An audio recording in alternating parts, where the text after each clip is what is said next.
A special note of gratitude goes to our faculty members, staff, and organizing committee members who have worked tirelessly behind the scenes to ensure the seamless execution of this event. Your dedication and commitment are truly commendable. To all our participants, including students, researchers, and professionals, I extend a warm welcome. Your enthusiasm and eagerness to learn and engage in meaningful discussion are what make this seminar a success. We are confident that today's session will provide valuable insights and open a new avenues for knowledge and collaboration. Once again, I welcome you all and wish for a productive and enriching seminar. May this event be platform for learning, exchange of ideas, and the beginning of new professional relationship. Thank you very much. Now, I would like to invite Professor Ishita Jana to come on to continue the session.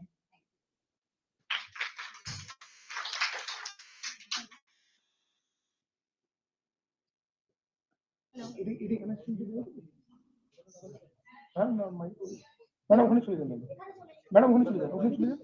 না ঠিক আছে, ঠিক আছে।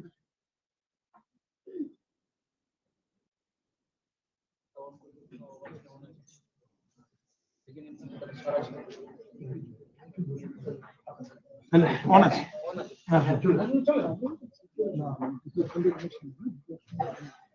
ঠিক আছে। Hello. Thank you, Malcolm. Good morning. I, Mrs. Ishita Jana, take the privilege to heartily welcome all of you. First of all, thank you for giving the time and being the part of this event. Let's have a huge round of applause for all of us. Thank you. Now it's the time for felicitation. I would request to our dignitaries to place the dais with your presence. I request to our organizing team to felicitate our honorable dignitaries. Thank you.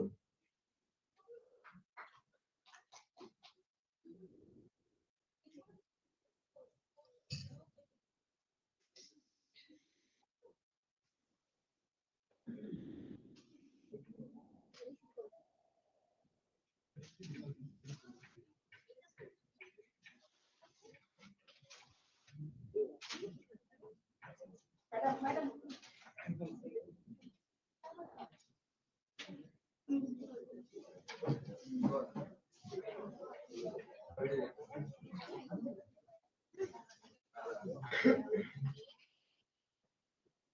Thank you, Dr.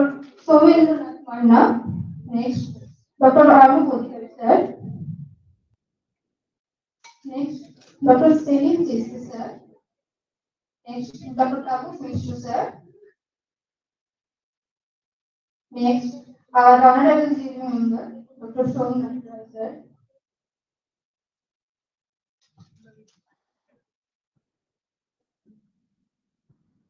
Next, our honorable guest,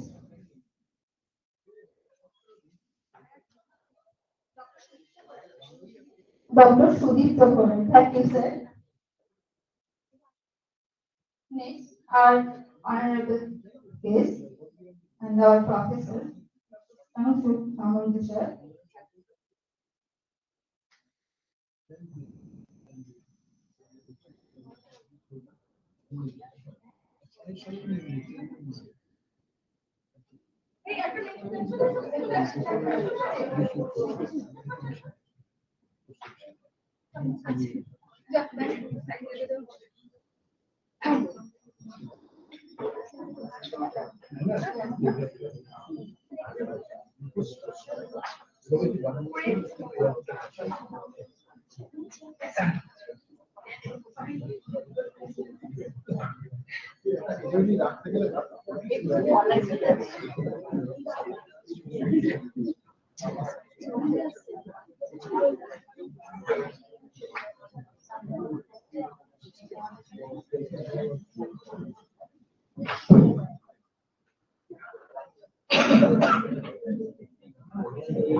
I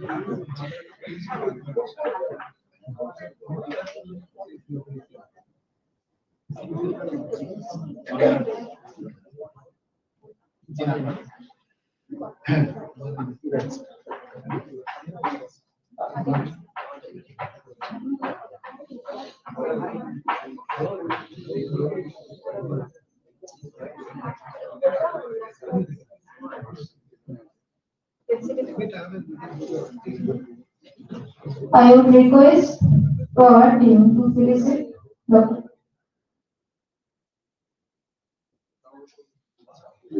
Sajanikanta. Thank you, ma'am.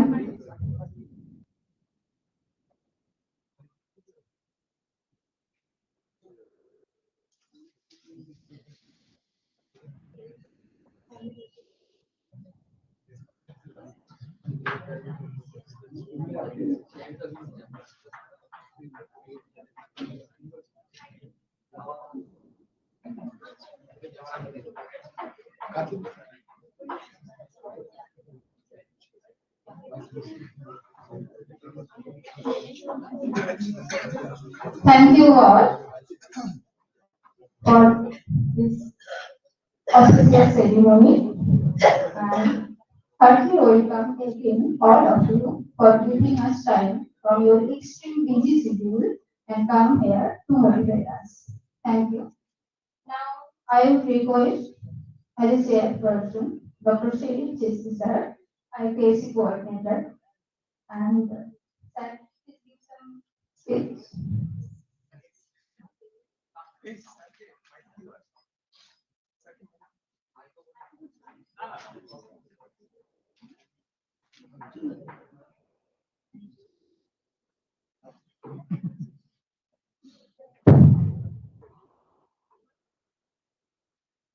গতকাল থেকে যে সেমিনারটা আমাদের bioscience department থেকে শুরু হয়েছে, আর তাতে যে যে ডিপার্টমেন্ট অংশগ্রহণ করে বেসিক্যালি সেমিনারটা করছেন তাদেরকে খুব ধন্যবাদ জানাই। আর গতকাল যে সকল আমাদের রিসোর্স পার্সন ছিলেন তার মধ্যে অনুভব আজকে আমরা আছেন। আমরা গতকালকে বিভিন্ন বক্তব্য শুনে খুব সমৃদ্ধ হয়েছি। আশা করি আজকে যারা আছেন সেই বক্তব্যটা আমরা সকলে সমৃদ্ধ হব। আজকে আমার জাস্ট প্রত্যেকের কাছে একটা অনুরোধ, তোমরা সকলে স্টুডেন্টদের কাছে বিশেষ অনুরোধ, তোমরা খুব ভালোভাবে মনোযোগ দিয়ে শুনবে আর আজকের অনুষ্ঠান ভালোভাবে সম্পন্ন হোক সেই আশা করছি। ঠিক আছে। Thank you, sir. Now, we will start our next session, plenary session. I will request Dr. Sajanikanta, Assistant Professor of Botany, Sajanikanta Mahavidyalaya, to chair the session. Sir, please.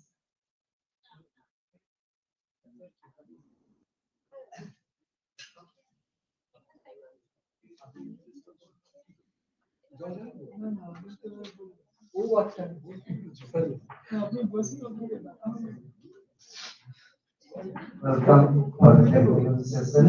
Now I requested Dr. Sajanikanta to introduce Dr. Mahavidyalaya.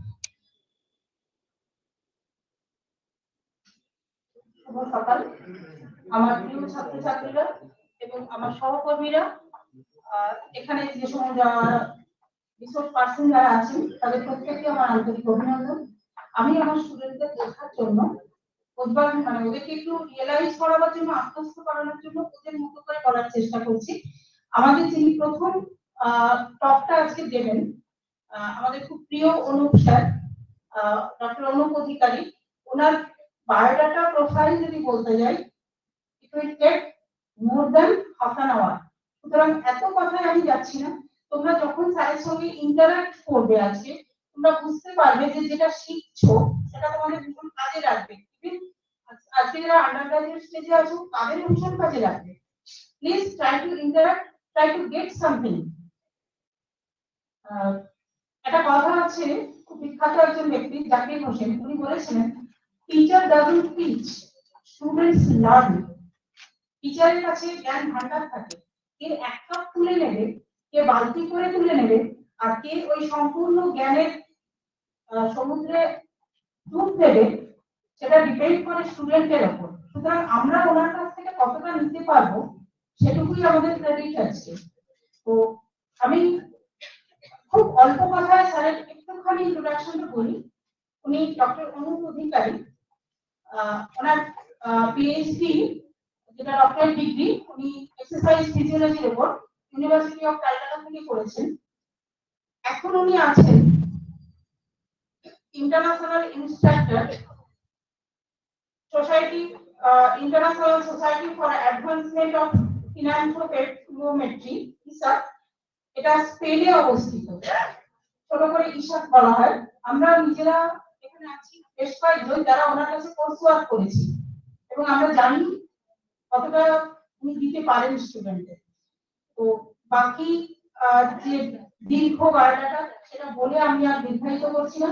আমি স্টুডেন্টদের request করব দুটো জিনিস। এক হচ্ছে তোমরা পিছনে বসে আমাদের যে সাধারণ ব্যবহারিক সৌজন্য যেগুলো আমরা জানি সেগুলো করো না, সামনে ফাঁকা জায়গা আছে উঠে এসো, এই সৌজন্যটুকু আমি আশা করবো।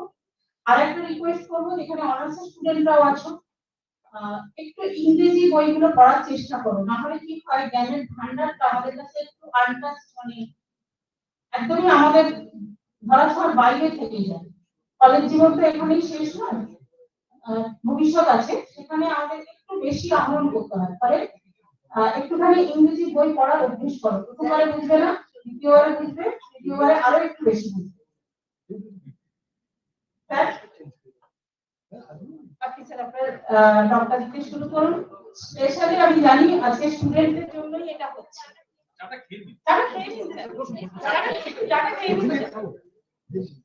স্যার ভেরি ইজি, একজন মানে ডাউন টু আর্থ, মাটিতে পা রেখে চলা মানুষ।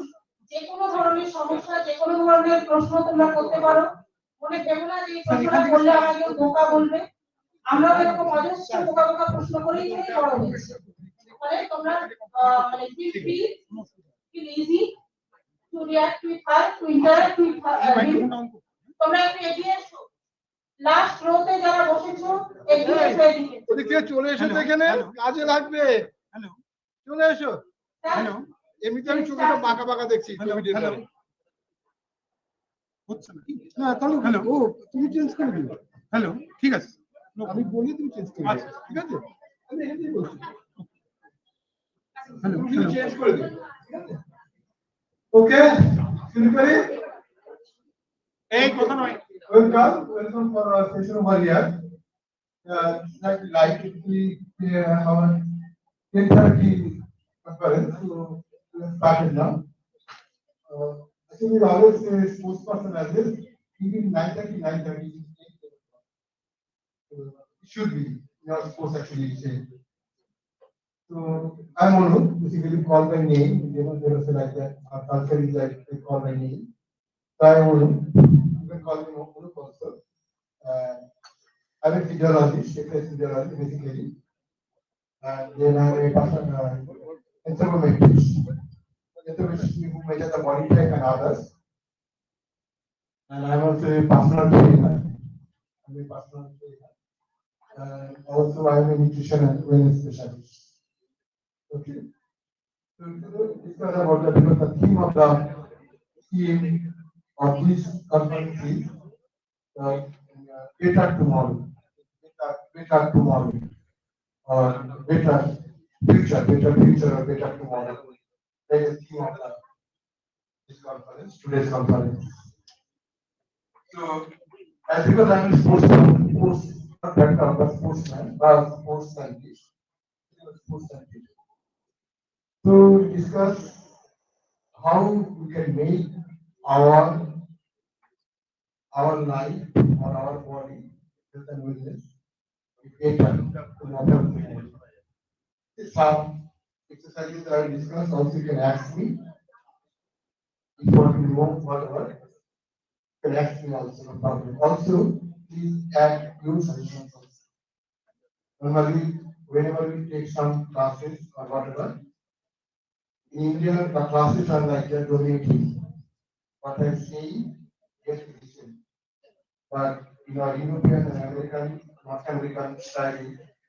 What you want, you discuss, you have to just elaborate it and communicate it. So you also add some points also. Okay. So first of all, some last few years, because I was affected with the COVID, I was around 8 or 9 months I was blind. Okay, I was blind. Also now I can see properly. Like that way. So last few years, especially after the COVID actually, post-COVID also, there are so many problems are coming. Also, there are so many virus infections are there. And also, we are expecting COVID again. We are expecting years, maybe 10 years, we have again one more COVID. We are expecting. So, we discuss that's why, or any other virus infection also, because whether it is a biological infection or not, we don't know, maybe or may not be. So, we can expect more virus infections. We have to save ourselves for better tomorrow. So how we can save ourselves? We have to improve your immune system. Of course, I'm going to know what immune system. We have to improve our immune system. That is the only way to save ourselves, to make better future, better way of life. Now, to improve the immune system, one important point is, of course, nutrition, but we call functional foods, supplements. Improve immune systems, you have to take supplements. Those who are nutrition, of course, you know the supplements. And at the same time, you have to improve your immune system by exercise program. The exercise program, a physical fitness actually, not exercise program, physical fitness improve the immune system. One is supplement and one is physical fitness. Now, supplement basically, of course, I'm not going to discuss about the supplement, you all know. But supplements, especially, they are saying, the supplements, especially, if you go there, yeah, next. So, so, by developing physical fitness and adding food supplements. I'll come to the physical fitness later so that you can also participate over there. First, I go to the okay. No, first physical fitness, that is it. Now, when you go for the physical fitness, basically, yeah.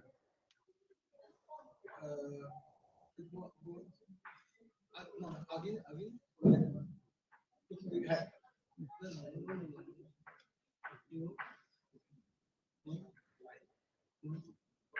Sir এখানেই আছে No, মানে forward. Forward ওকে এগুলো হচ্ছে আমি theory করি যারা reference লাগে লাগবে না আমি ওকে তাকাচ্ছি না ঠিক আছে নাও because researches shows that as I told you exercise program is the fitness center. The question is what type of exercise? What type of exercise you have to do?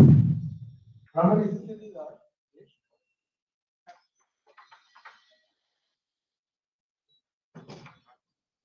yeah. All exercises are especially divided by aerobic and anaerobic. Basically, those who are from physiology, you know the energy release system.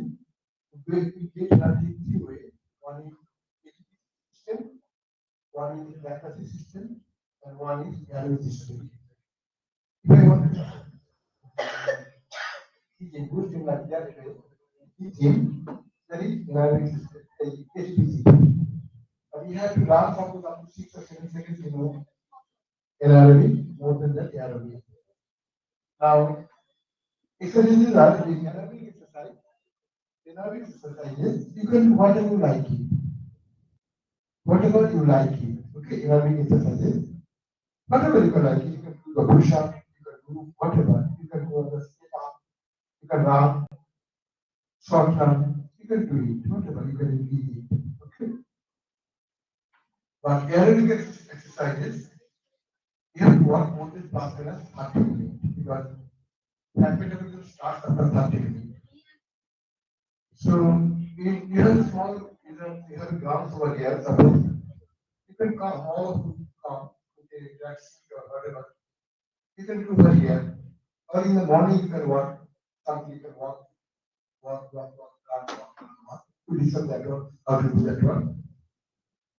Or you can go to a sports field also, there you can do everyone.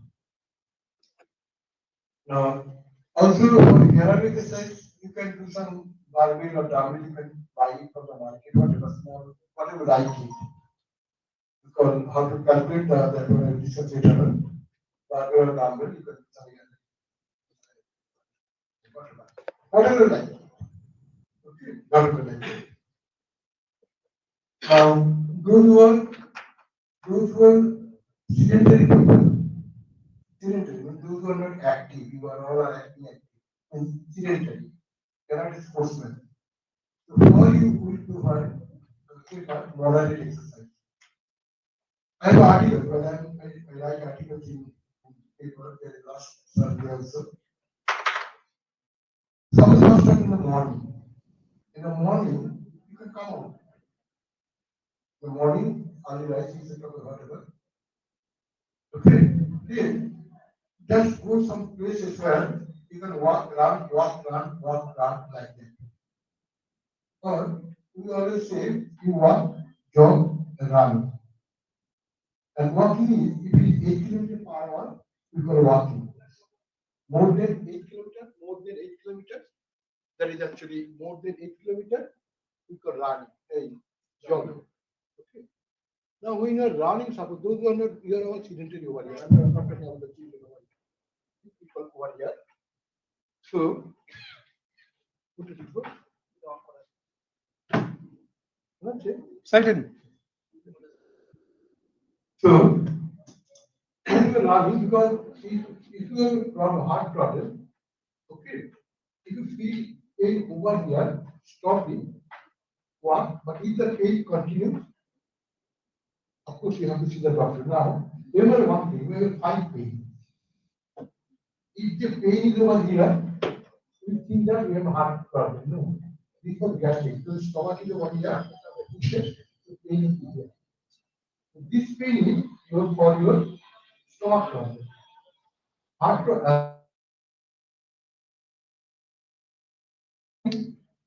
second and fourth week, here is the pain. That is your heart pain. That is just tick typing, means ticking.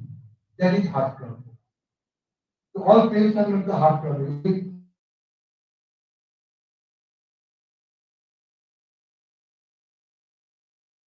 Ticking or 6 8 type, and we stop it, no pain, then is heart problem. Okay, so you are liver. And also you know, here is the liver pain, here is the gastric pain, here appendix, and here is the hernia. And here that side, kidney. All of you know this one, 5 pain. Okay, if it is here, hernia, if it is here, hernia, appendix, liver, here acidity, here gas problem in the stomach, here breathing problem heart, and here is the kidney. That's it. Okay, all you know. And then the heart attack. So when you are walking, those who are sedentary, first you feel that pain. So your heart is not getting oxygen. Just stop, walk. Again start jogging. If pain is not there, no problem. If pain is there, stop or consult a doctor. Okay. And try to walk, jog, and also what we prefer when you are jogging or running, we prefer to use one music. If you have a music,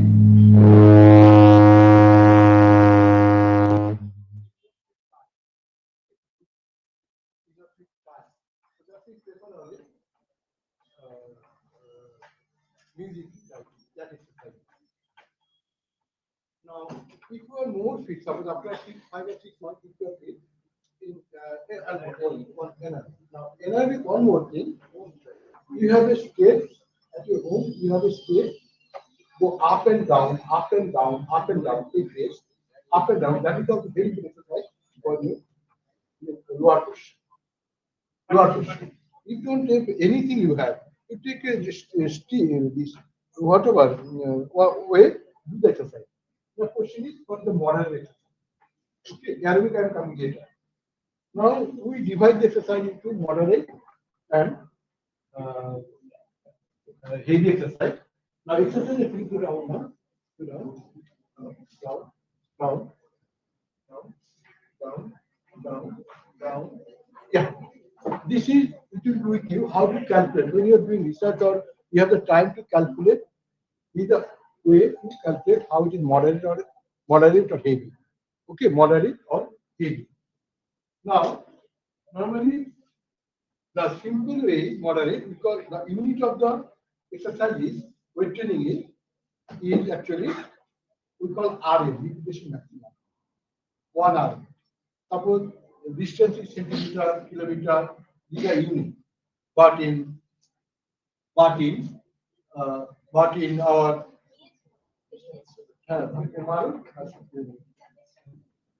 okay.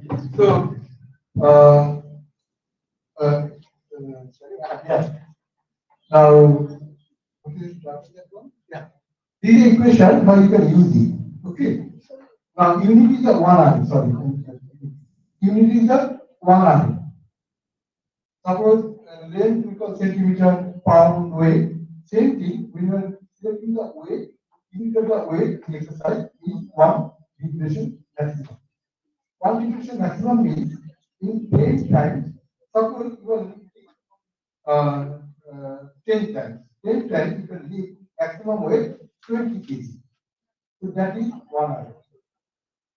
10 times you are lifting 20 kg, or suppose by bicycle exercise, that is 1 hour. By 1 hour means 20 kg. But when you try it for 20 times, then it will be a problem. Maybe your muscle will be tired, you can't do it. So the only one cylinder. So simple method that I do, suppose first you try 5 kg, very easy. Then 10 kg, 15 kg, slightly tough, because box scale. 20 kg, yes, I can do. 25, no, I can't do. So 20 kg is my maximum load. Now, out of 20 kg, start with 50 to 60%. For the girls, I prefer 50%. For the boys, I prefer 60%. 60% of 20 means 12 kg. Now, what I do, now we got 20 kg, so we have 12 kg. So 12 kg barbell, we prefer 12 repetitions, 3 sets. There are two types of exercise. One is more frequency, more frequency with less weight, that will increase your mitochondrial number. Each exercise, one is the correlation. Okay. If we do 12 into 3 repetition, and muscle will increase with mitochondria. Mitochondria increase means my strength will increase. But if I want they want to become more vascular, rounder muscles, that will be called 6 into 6. Means maximum weight is 20 kg means 20 kg. 6 kg, I will get bulky muscles. Okay, so two types of exercise. One is maximum load, if you want to make bulky, then we call maximum weight. If you want just simple strength and beautiful lean muscle like this question, we call 12 into 3 or maximum 50 to 60%. 60%. But for the girls, I think better 50% of the maximum weight. For the boys, 60%, but those who have come on to muscularity, then you can go 90% of the weight. Okay, so this is the weight category. That's what we do.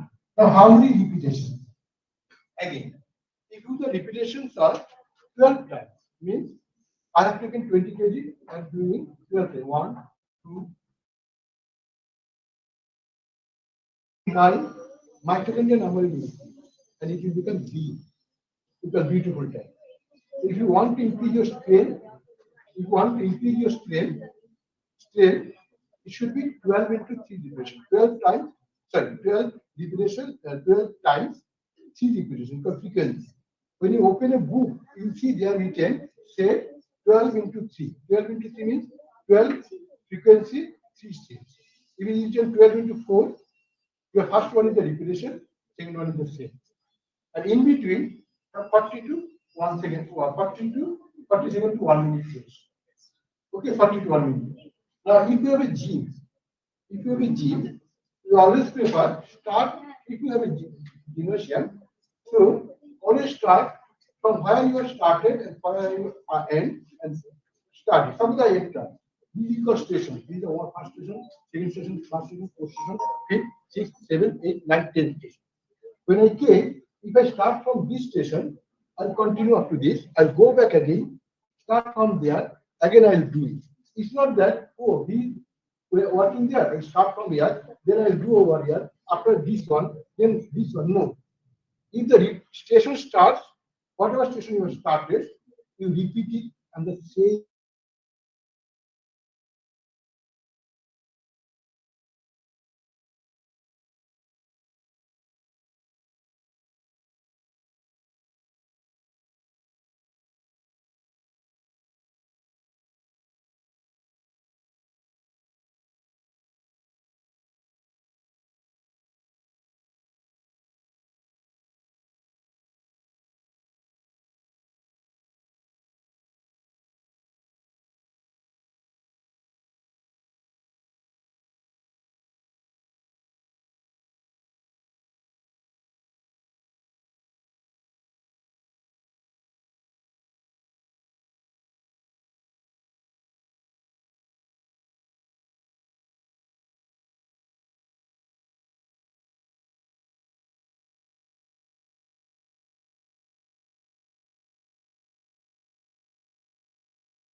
you are working 0. Because tan theta is the x by y. So if there is no tan theta, if there is no inclination, if you walk on the treadmill, nothing. Because that time you are working just mid junction moonwalking.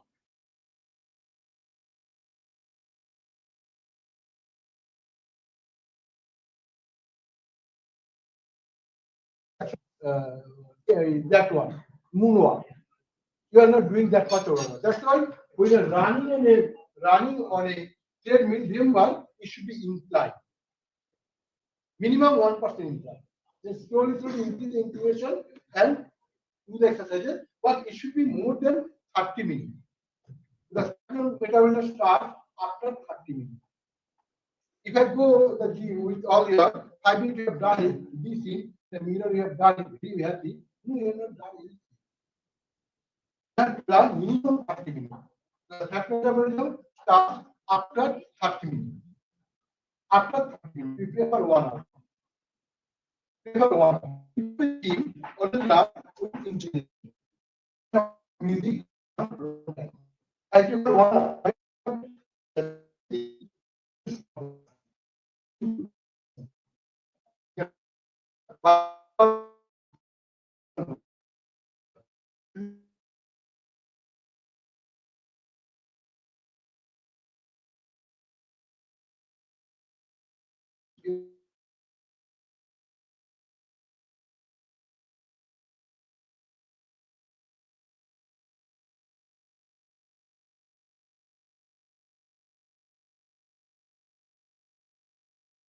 Different type of you can modify your exercises. You can modify. This is also good. Suppose you are here, go there, run, come, go, run, come, go here, go up, come down, like this way. Make your institute a beautiful gym. Your institute you have up, see there you go to the suppose third floor, come down, walk over here, go there, again go to the up, down, and put some the bricks or something like do exercises, or you have some chair, hold the chair and run. That also you can do, or you can do it. Also, we call exercise with the own body weight. Go to the ground, hold your friend like this way, run with your friend. It's called exercise with your own body weight. That's the best exercise. Put a child on your back, run. You can increase your endurance also. So any type of exercise, you modify it. And you call it should be enjoyable. You can make it habit. First day, 1% will come. Second day, 2%. Third day, 3%. One day, all of you. All. And fourth day, he will go to the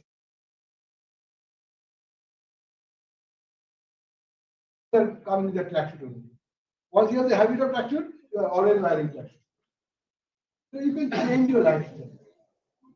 Only just to push it. Next one is like this. So these are very easy to buy it. You can develop your exercise. I have made 40 to 50% of 1 RM, impression 3 sets, and you can buy this one. Very easy. If you go to the Calcutta or anywhere Bazar market, you can find so many people this one bargaining. Go to the Bazar market. If they ask 200, start 50, 60, 70, 80, they give. But if you are then you know at the beginning they will start 800. So if you become 50% also, you are losing. Before that, you know how much price is. Make your gym at workplace, make your gym everything over here. It will be better. Then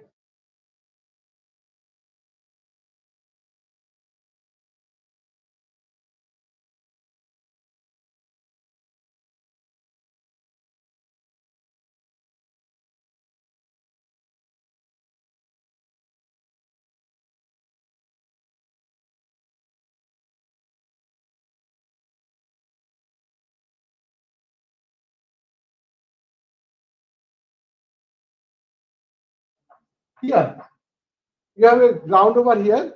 When teachers are coming, just hold it. Do like this way. You'll get some exercise.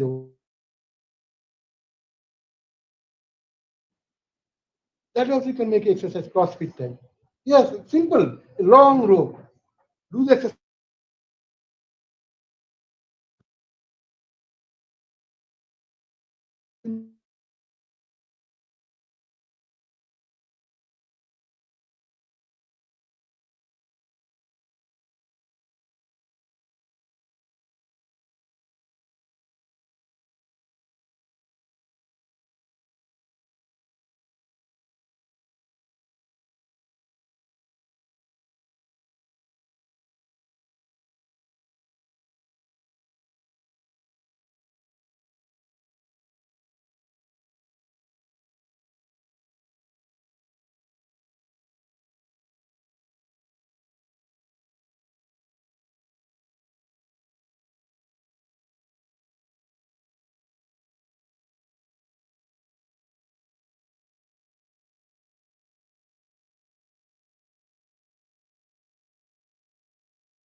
Okay.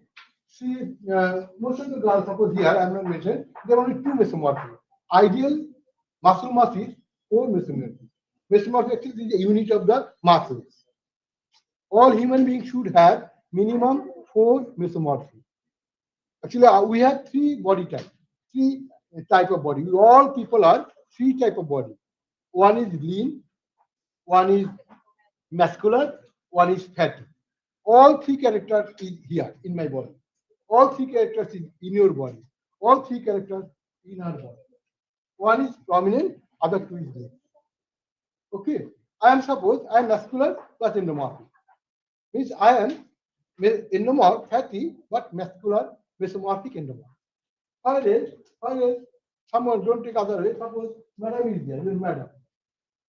One madam is here. He's totally ectomorphic. Only 2 masculinity. So genetically is ectomorphic, so we can increase muscle mass to ectomorphic mesomorph, which is actually we like. Suppose Ritik Roshan, he is ectomorphic mesomorph. This one, that muscular, Priyanka Chopra, she is ectomorphic mesomorph.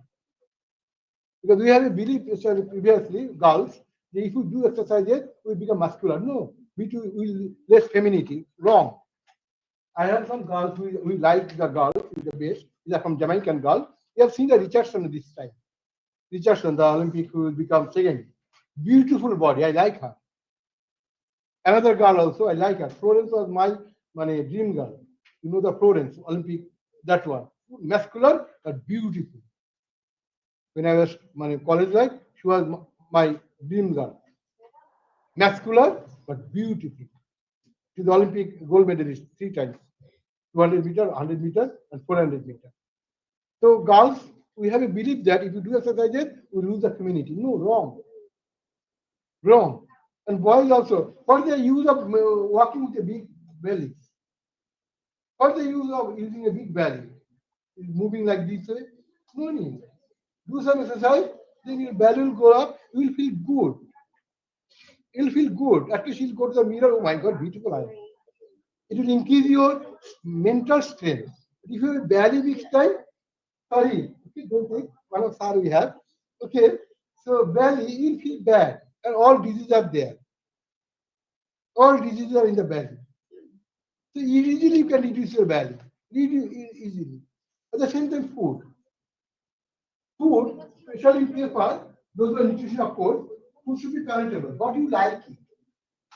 Whatever you like it, make your food accordingly. Increase the fat should be what is that food should be less, more protein with less fatty acid, especially LDL. That's good. And make you whatever you like it. It's not that I need nutritious food, I need apple, I need this and that, whatever you have. Those who take fish, more fish, less oil. Change your food habit, it will be very good. What you are cooking, less oil, less spicy. Same thing, what you are eating, it will be nutritious food. If I cook a chicken with all masalas and others, no use. When you cooking the food, first day suppose you don't like it. Second day, suppose then After 1 month, you see you like the boiled food only. So I eat only boiled food. Then of course you use boiled food. Or I buy a chicken, put in the pressure cooker, boil it, put some salt and others. It's like very good. First day you not like it, but next day you like it. So change your food of it, make it nutritious. If you don't have suppose to everybody is not possible to buy chicken every day. No need. Whatever you have vegetables have protein is there, take those proteins and you can change your food habit. Everything on you for a better way. Next one is the functional food. This is important. Okay, functional food. Now, functional food are very important for immune system. Very important for immune system. They increase the immune system. They don't allow the viruses to attack. What is the functional food? Go up, go up. Not the vitamin. Vitamin, these are supplements. You know the supplements. Of course, I'm not going to tell the supplements. But at the same supplements are good for bias connection, it is B12, it is B12. Okay, that's why we are supplying B12 for increasing the power fitness also. But functional foods are good out. These are the functional foods, which are actually specially made from ingredients. These are functional goods. If you take the example that it will be better, down.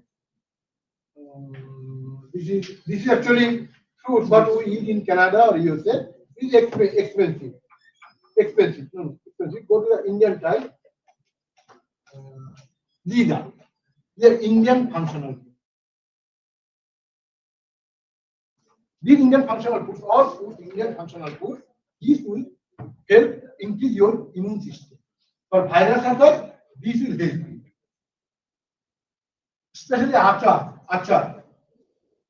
Okay, achar, pickles, okay, sambar, dahi, fermented, any type of fermented food, these increases your immune system. That's why we are saying that all of you eat your Indian local made functional. You don't need what we eat. Very expensive, the fruits and others. Very expensive. No need. Whatever you have, that one. We don't have make achar, pickles. Make pickles. Simple buy the mango, make pickles. They're very good in they will improve your immune system. That's what we call these functional foods are there. Next one. These are antioxidants also at the center, all are there, antioxidants. Go down there. Okay, so now we'll end. Now, one more thing also, that's why if you increase your now, the theme of this workshop is to for better life, better future. Means healthy future. Healthy future is only possible if I have a way. Of course, economic part is important, but that is not important. If my body is not healthy, you can't expect a healthy future. If all we are here not well, it will change our mentality also. Will be some typical type of mentality. Will angry. If my health is not good, I'll be angry. I'll not like to talk with you properly, not to talk to you properly. But if my health is well, my mentality, my emotion, everything will change. But what my health reflect, that will reflect on my family. If I can't do anything here, I'll go with my family. I'll slap my children. I'll fight with my mother. I'll fight my father like that. So that my society also impact. When I go to the shop, if I can talk with the shopkeeper properly, if my health is not well, I will start fighting with him. So where my health totally influencing whole society. Now whole society is corrupted means future is corrupted also. That is happening all over the world here. We lose our actually typical mentality. We don't have the time to talk properly with him. If he says something wrong, I become angry because my health is not well. My health is not well means my mental strength is also not well. So that's why for future, there's a very good thing here for healthy future. we need a healthy mentality. At the same time, healthy psychology. That's why in psychology nowadays they are working. In psychology also, we take class, we fun. Classroom became a fun. Outside fun. Office fun. That's why when I'm talking, we talk everything, we take it laughing. Making jokes. If you become here with a big face and like this way, okay, no. Talk with him. Joke with her. What is this? Oh, like this. Not good. So they will laugh. So it will become a healthy time. But if you go like this way, like this way, so this is not healthy. Joke. Enjoy yourself. Enjoy yourself. Enjoy your life. Whole future will be beautiful. Thank you very much for this one. Okay. And one more thing, যারা বসে আছো পেছনে, I will tell you one thing because যারা এখানে রয়েছে, don't think that those who are from commerce, don't think that the commerce will help you to go there. Those who are science, you don't know from where you will get the break point. That's why I'm telling him also future time. You don't know whatever the subject you have, study it and apply it and practice yourself and take the challenge as a challenge. যেটা আমরা বলি, if you don't know the road, আমি যদি রোডে এখানে চলে আসি, automatically তুমি রোড দেখে যাবে কোনটা থেকে আর কোথা থেকে যে ব্রেক পয়েন্ট পাবে, you don't know. I am for very village. I got a break point, my teacher from MSc from Science College, second break from my teacher from Australia. My result is very poor. If you see the result, oh my God, this is the result, you will not get any job. But when I told my teacher, my guide, I told everything. When I went there, teacher said, why? I said, sir, I don't want to do PhD. Because what is the result? My result is not sufficient to get a job in a college or anywhere. My teacher said, no, this India is not for you. This country is not for you. Whole world is for you. Same thing, যারা ব্যাকডোরে আছে, যারা result ভালো হয়নি, don't think তোমার জন্য আরেকটা road খোলা আছে, সেই রোড দিয়ে টপে চলে যাও। At least you have to reach the top. That is the aim. যেটার জন্য ওই মুভিটা খুব ভালো লাগে, লক্স যে মুভিটা আছে, যেখানে ঋতিক রোশন লাস্টে এসেকে বলছে যে দ্যাট ইজ মাই লক্স, কে পড়ে রিচ করবো, দ্যাট ইজ মাই লক্স, লক্ষ্য এই, আর কিছু না। দেখবে বেরিয়ে গেছে যারা স্টুডেন্ট তাদেরকে বলছে। আর যেটা বলছি, যেটা করবে, ওই ঋতিক রোশনকে ওর বাবা বলছিল যে তুমি যদি ঘাস কাটো, ঘাসটাও পারফেক্টলি কাটো, যেটা কাটবে পারফেক্টলি কাটবে। কতগুলো মুভি আছে দেখবে, ভালো ভালো মুভি, যেখানে শিখতে পারবে।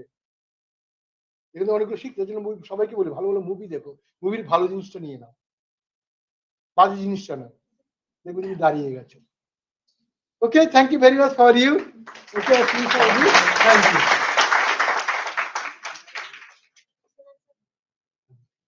আচ্ছা, প্রশ্ন আরেকটা, যে যদি কোনো দরকার হয় জার্নালে পেপারও করতে পারে, আমি জার্নালে editor, you can send it to me. আর যদি ফিউচারের জন্য কিছু লাগতে পারে, you can mail to me. আমি হোয়াটসঅ্যাপে খুব একটা ভালো পারি না, আমাকে মেল করবে, আই উইল গাইড ইউ। মানে সর্বঘটে আমি যাই আর কি, মানে সর্বঘটের কাটালি বলে বোধ হয়। I am the Ghatar Katali of Sarvaghat. So you can ask me, I can tell you where you have the where you have to go, from where you can walk. Okay, thank you so much. আচ্ছা, এখন ছাত্রছাত্রীদের এবং বাকিদের আহ্বান জানাচ্ছি, কোনো কিছু জানার থাকবে বা প্রশ্ন থাকলে আপনারা প্রশ্ন করে জেনে নিতে পারেন। Sir, I have a question. Animals like turtle, tortoise, having a sedentary life, so that they have a longer lifespan. ও বাবা, জুওলজি একদম জানি না। অ্যাকচুয়ালি স্যার ও বলতে চাইছে যে লোয়ার মেটাবলিক রেট যদি থাকে, না, ওটা ভুল ধারণা। হ্যাঁ, মানে মেটাবলিক রেট স্লো হলে অনেক দিন অ্যানিমাল বাঁচতে পারে। বুঝছো? তো যদি না, ওটা হতেও পারে, না হতে পারে, কিন্তু যারা ঘুমিয়ে থাকে তারা আগে মরে। যারা না ওটাকে ধরলে কিছুতেই হবে না। না ভাই, করতে পারবো না। যারা ঘুমিয়ে থাকে তারা আগে মরে অসুখে, যারা ঘুমিয়ে থাকে তারা আগে মরে। আর যারা দৌড়াচ্ছে তারা কিন্তু অনেকদিন বাঁচে অনেকদিন। কিন্তু টার্টেল কি করছে জানি না, তো ওটা তো তার হ্যাবিট। টার্টেলের যদি লাইফস্টাইল 10 দিন হতো, তাহলে ওটার মধ্যে থাকলে 10 দিনেই মারা যেত। এটা বলতে পারি না টার্টেল এরকম থাকে বলে তার জন্য বাঁচে বেশি দিন, তাই না? ওটা তো ন্যাচারাল ইসে রয়েছে। বলে সবাই যে টার্টল এটাকে উদাহরণ দেয় আর কি, উদাহরণ দেওয়ার হচ্ছে পাশ কাটিয়ে চলে যাওয়া। যে টার্টল উদাহরণটা দেয় না, যে টার্টল চুপ স্লোলি হাঁটে বলে, মানে বলতে চাইছে তুমি খুব তাড়াতাড়ি হলে করো না, তাহলে তুমি জীবন উন্নতি করবে। টিচাররা বলতে চায় আচ্ছা ছেলেদের এটা করো না, ওটা অ্যাকচুয়ালি পাশ কাটিয়ে যাওয়া। টার্টলের লাইফ স্প্যানটাই এতদিনের। আমরা 60 বছর বা 70 বছর বেশি বাঁচবো না।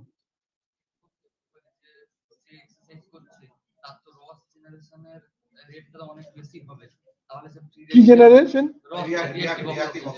না না না না না, হার্টের এক্সারসাইজের মেন প্রবলেম হচ্ছে যে অ্যাথলিট শুড নট রিটায়ার। অ্যাথলিটটা কি হয়, ভালো কোশ্চেন করেছে, ভালো, আমি ভুলে গেছি বলতে। বসে পড়ো ভাই। অ্যাথলিটদের কি হয়, আমাদের কার্ডিয়াক আউটপুট হচ্ছে সবারই 5 থেকে 6 লিটার। সবার কার্ডিয়াক আউটপুট মনে হচ্ছে একবার পাম্প করে যে ব্লাডটা শরীরে পাঠিয়ে দিচ্ছি, ঠিক আছে, একবার পাম্প করে যে ব্লাডটা শরীরে পাঠিয়েছি ওটা করে কার্ডিয়াক আউটপুট। আমাদের সবারই হিউম্যান বিইং এর এই 4.5 থেকে 5 লিটার, ধরলাম 5 লিটার। এবার অ্যাথলিটের কি হচ্ছে, ওদের প্রচুর এনার্জি লাগছে, যে ফুটবল খেলছে তার প্রচুর এনার্জি লাগছে। প্রচুর এনার্জি মানে প্রচুর এটিপিসিপি তৈরি করতে হবে, তার প্রচুর অক্সিজেন লাগবে। প্রচুর অক্সিজেন লাগবে মানে প্রচুর ব্লাড লাগবে। তার জন্য কার্ডিয়াক আউটপুট যারা অ্যাথলিট তাদের বেড়ে যায় প্রায় 7-8 গুণ। অর্থাৎ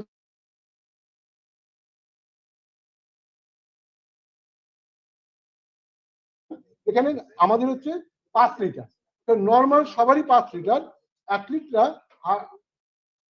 কার্ডিয়াক আউটপুটটাকে 30 থেকে 35 লিটার বানিয়ে দেয়, যেখানে আমরা করি মাত্র 2 to 3 টাইমস, মানে 14 থেকে 15 লিটার। আমরা যারা সাধারণ আছি, আমি কার্ডিয়াক আউটপুটটাকে ম্যাক্সিমাম 15 লিটার করতে পারি। যে একটা অ্যাথলিট একটা কার্ডিয়াক আউটপুটকে প্রায় 30 লিটার করতে পারে।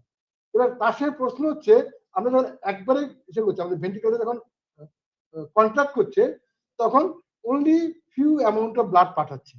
তো অ্যাথলিটের কি হচ্ছে, তাকে 30 লিটার ব্লাড পাঠাতে হবে শরীরে, তার জন্য হার্টটা হয়ে যায় এত বড়। আমাদের নর্মাল হার্ট হচ্ছে ম্যাক্সিমাম 450 মিলিলিটার, আমাদের হার্টের ভলিউমটা হচ্ছে এইটুকু, এই যে মুঠোর মতো, আমাদের ম্যাক্সিমাম 450।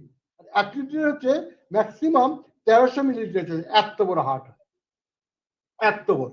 এখানেই প্রবলেমটা। এবার অ্যাথলিট যদি হুট করে স্টপ করে দেয় এক্সারসাইজ, রিটায়ার করে দেয়, হার্টটা কি করছে, ব্লাড পাচ্ছে না তো, স্কুইজ করে, তখনই সমস্ত অ্যাথলিটরা হার্ট অ্যাটাকে মারা যায়। যার জন্য বলা হয় অ্যাথলিট শুড নট রিটায়ার, অর্থাৎ অ্যাথলেটিক অ্যাক্টিভিটি রিটায়ার করতে পারবে না। ঠিক সেম দিন আমরা সাধারণত যদি আমরা এক্সারসাইজ শুরু করি, আমরা যদি স্টপ করে দিই ফ্যাট জমতে থাকবে, টোটাল ফ্যাট জমতে থাকবে। এর জন্য you are not suppose to stop exercise, আর নেশাও হয়ে যাবে। আমি যদি প্রতিদিন ভোরবেলা দৌড়াতে থাকি না, এটা নেশা হয়ে যাবে, দৌড়াতে না পারি, আমি টায়ার্ড ফিল করি। ওর জন্য ওইটাই হচ্ছে প্রবলেম, যে হার্ট ভলিউমটা এরকম ক্রস করে যায়, you are not allowed to stop, হার্টটা স্টোর হয়ে যায়।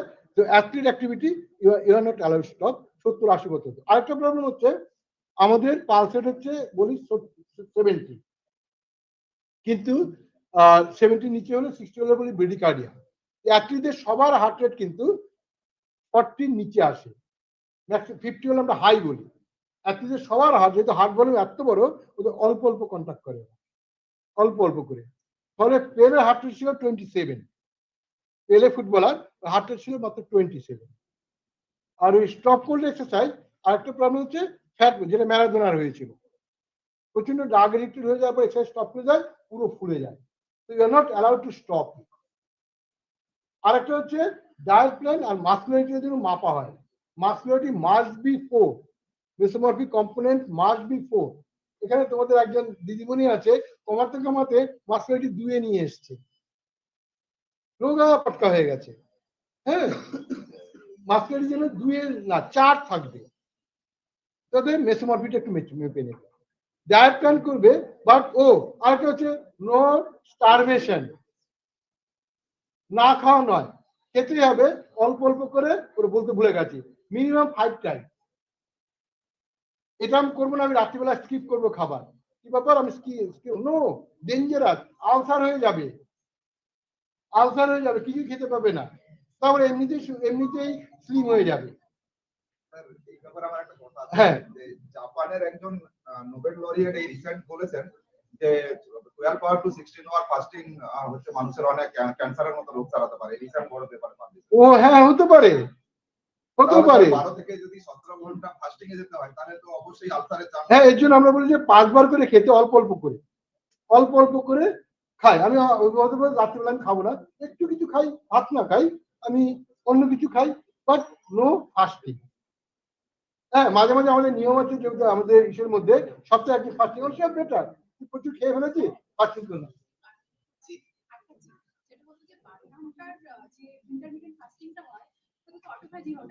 হ্যাঁ, ভালো, একদম সুন্দর করে যায়। হ্যাঁ, নো, ওই ক্লিন শব্দটা এবার আছে, প্লিজ ভালো বলতে হবে। এই ক্লিন শব্দটা হচ্ছে আমেরিকান এন্ড কানাডিয়ান বিজনেসের একটা চিপ ওয়ার্ড। এটা কানাডা থেকে শুরু হয়। ক্লিন করা বলে কি আমরা বডিটাকে পরিষ্কার করছি। বডি কখনো পরিষ্কার ধুয়ে দিলাম, আমার মাসল পরিষ্কার হয়ে গেল, স্টমাকটা পরিষ্কার হয়ে গেল, এটা হচ্ছে কানাডা থেকে শুরু হয়েছে। এটাকে বলে ডিটক্সিফিকেশন। হ্যাঁ, ডিটক্সিফিকেশন শব্দটাই ভুল। ফিজিওলজিতে ডিটক্সিফিকেশন বলে কোনো শব্দই নেই।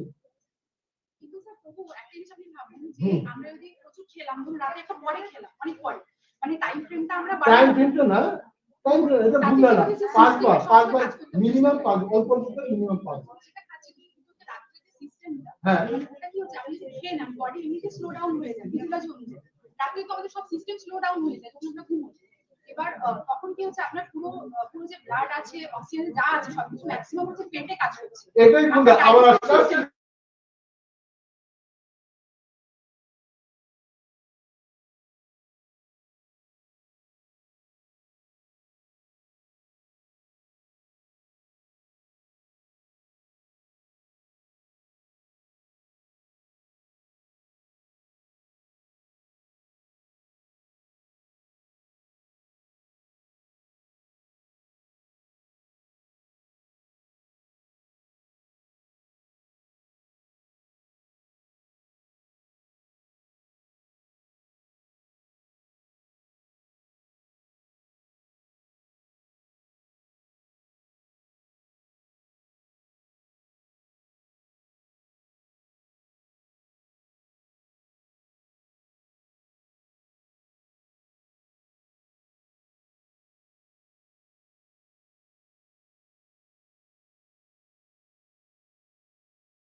আমি 4টে পেপার দিয়ে, আরো পেপার রিসার্চ করে পেয়ে যাবেন, এর মধ্যে এই পেপার গুলো আছে। স্যার আরেকটা কোশ্চেন আপনি বলেছেন যে আপনারা এক্সপেক্টিং যে কোভিড এর একটা নেক্সট সাইকেল আসতে পারে, যে মানে আমরা বুঝছি কি করে যে কোভিড 7-8 বছর বা 9 বছর অলরেডি আসছে, একটা এসে গেছে।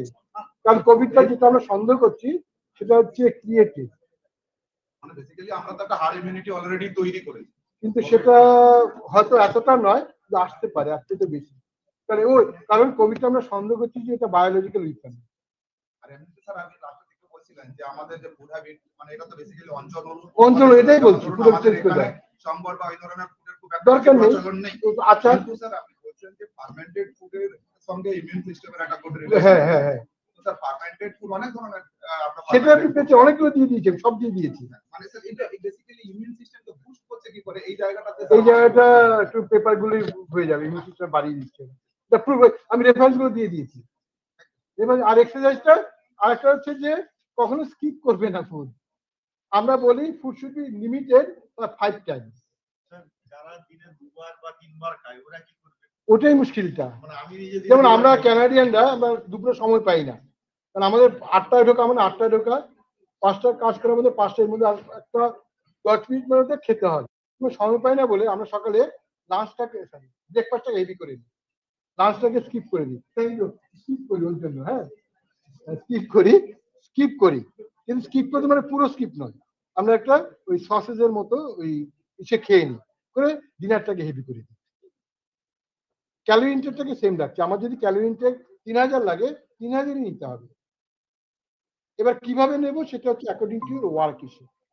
কিন্তু সকালে যারা কলকাতা থেকে আছে তারপরে সম্পূর্ণ সকালে দৌড়ানো, এবার আমি বিকালে গিয়ে সন্ধ্যাবেলা বেরিয়ে যাই, ওটা আপনাকে অ্যাডজাস্ট করে নিতে হবে অ্যাকর্ডিং টু ইউর। কিন্তু স্কিপটাকে আমরা প্রেফার করি না, কারণ এসিএল আমাদের তো স্টমাককে স্কিপ করলেই এসিএল বেরিয়ে আসছে, তখন আলসার হওয়ার সময় জন্য স্কিপটাকে করি না, কিন্তু উপায় নেই। তো এইভাবে আমরা করি কি সেটাকে কি বলে এই ব্রেকফাস্টটাকে হেভি করে নিই, প্রোটিন বেস রাত্রে খেয়ে নিই, দুপুরে খুব কম খেয়ে নিই, স্কিপ করা না। যে রাত্রিবেলা যে ভুল ধারণা আছে যে রাত্রিবেলা আমাদের সেটা মেকানিজম, ওটা ভুল ধারণা। একটা যে সবার ভুল ধারণা যে পেটে সব রক্ত চলে আসে, চলো ভাই পেটে চলে যাই, তা নয়। ফিজিওলজি কোথাও নেই, ফিজিওলজি সোল বডিতেই সাপ্লাই করছে। যেখানে ওয়ার্কলোড বেশি হবে সেখানে ব্লাডটা যাবে, যার জন্যই আমি যখন এক্সারসাইজ করছি আমার মাসল ভলিউমটা বেড়ে যাচ্ছে, কারণ ব্লাড ওখানে বেশি যাচ্ছে। যেখানে এক্সারসাইজ বেশি হবে সেখানে ব্লাড যাবে, ঠিক আছে? যেখানে এক্সারসাইজ আমরা বেশি করবো ব্লাড সেখানে যাবে, তার জন্য তো মাসলটা ফুল হবে না। ভুল ফিজিওলজি, কিন্তু ভুল ফিজিওলজি মানে যাবে না। Thank you. We have down to the right schedule. Next, our next speaker will now ask Professor Isika Jana introduce the next speaker. Thank you sir. আচ্ছা, আমাদের স্টুডেন্ট এবং ফ্যাকাল্টির জন্য একটা অ্যানাউন্সমেন্ট আছে। এটা হচ্ছে 101 নম্বর রুমে আমাদের এনএসএস তরফ থেকে ব্লাড ডোনেশন ক্যাম্প চলছে। ইন্টারেস্টেড যারা আছেন স্যারেরা গিয়ে ওখানে পার্টিসিপেট করতে পারেন বা পারেন। থ্যাংক ইউ ব্লাড দেওয়ার জন্য। ঠিক আছে, থ্যাংক ইউ স্টুডেন্ট এবং যারা প্রফেসর আছেন। Thank you.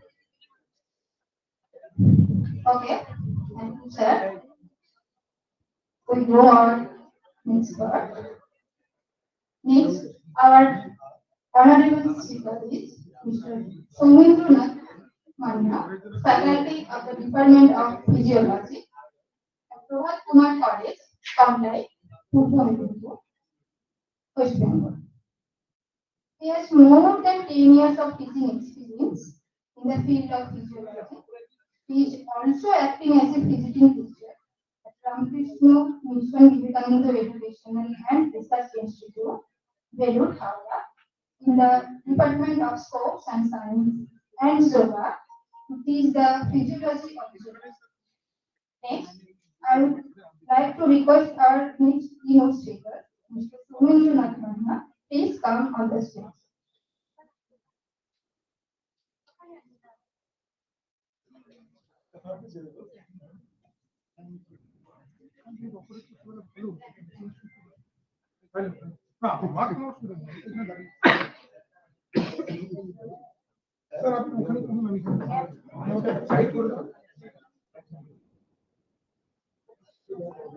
Thank you, madam. Sorry, আমি তোমাকে ভুলে গেছিলাম। এই মা, আমাকে দুটো করে চলে কারণ আমি বন্ধ করে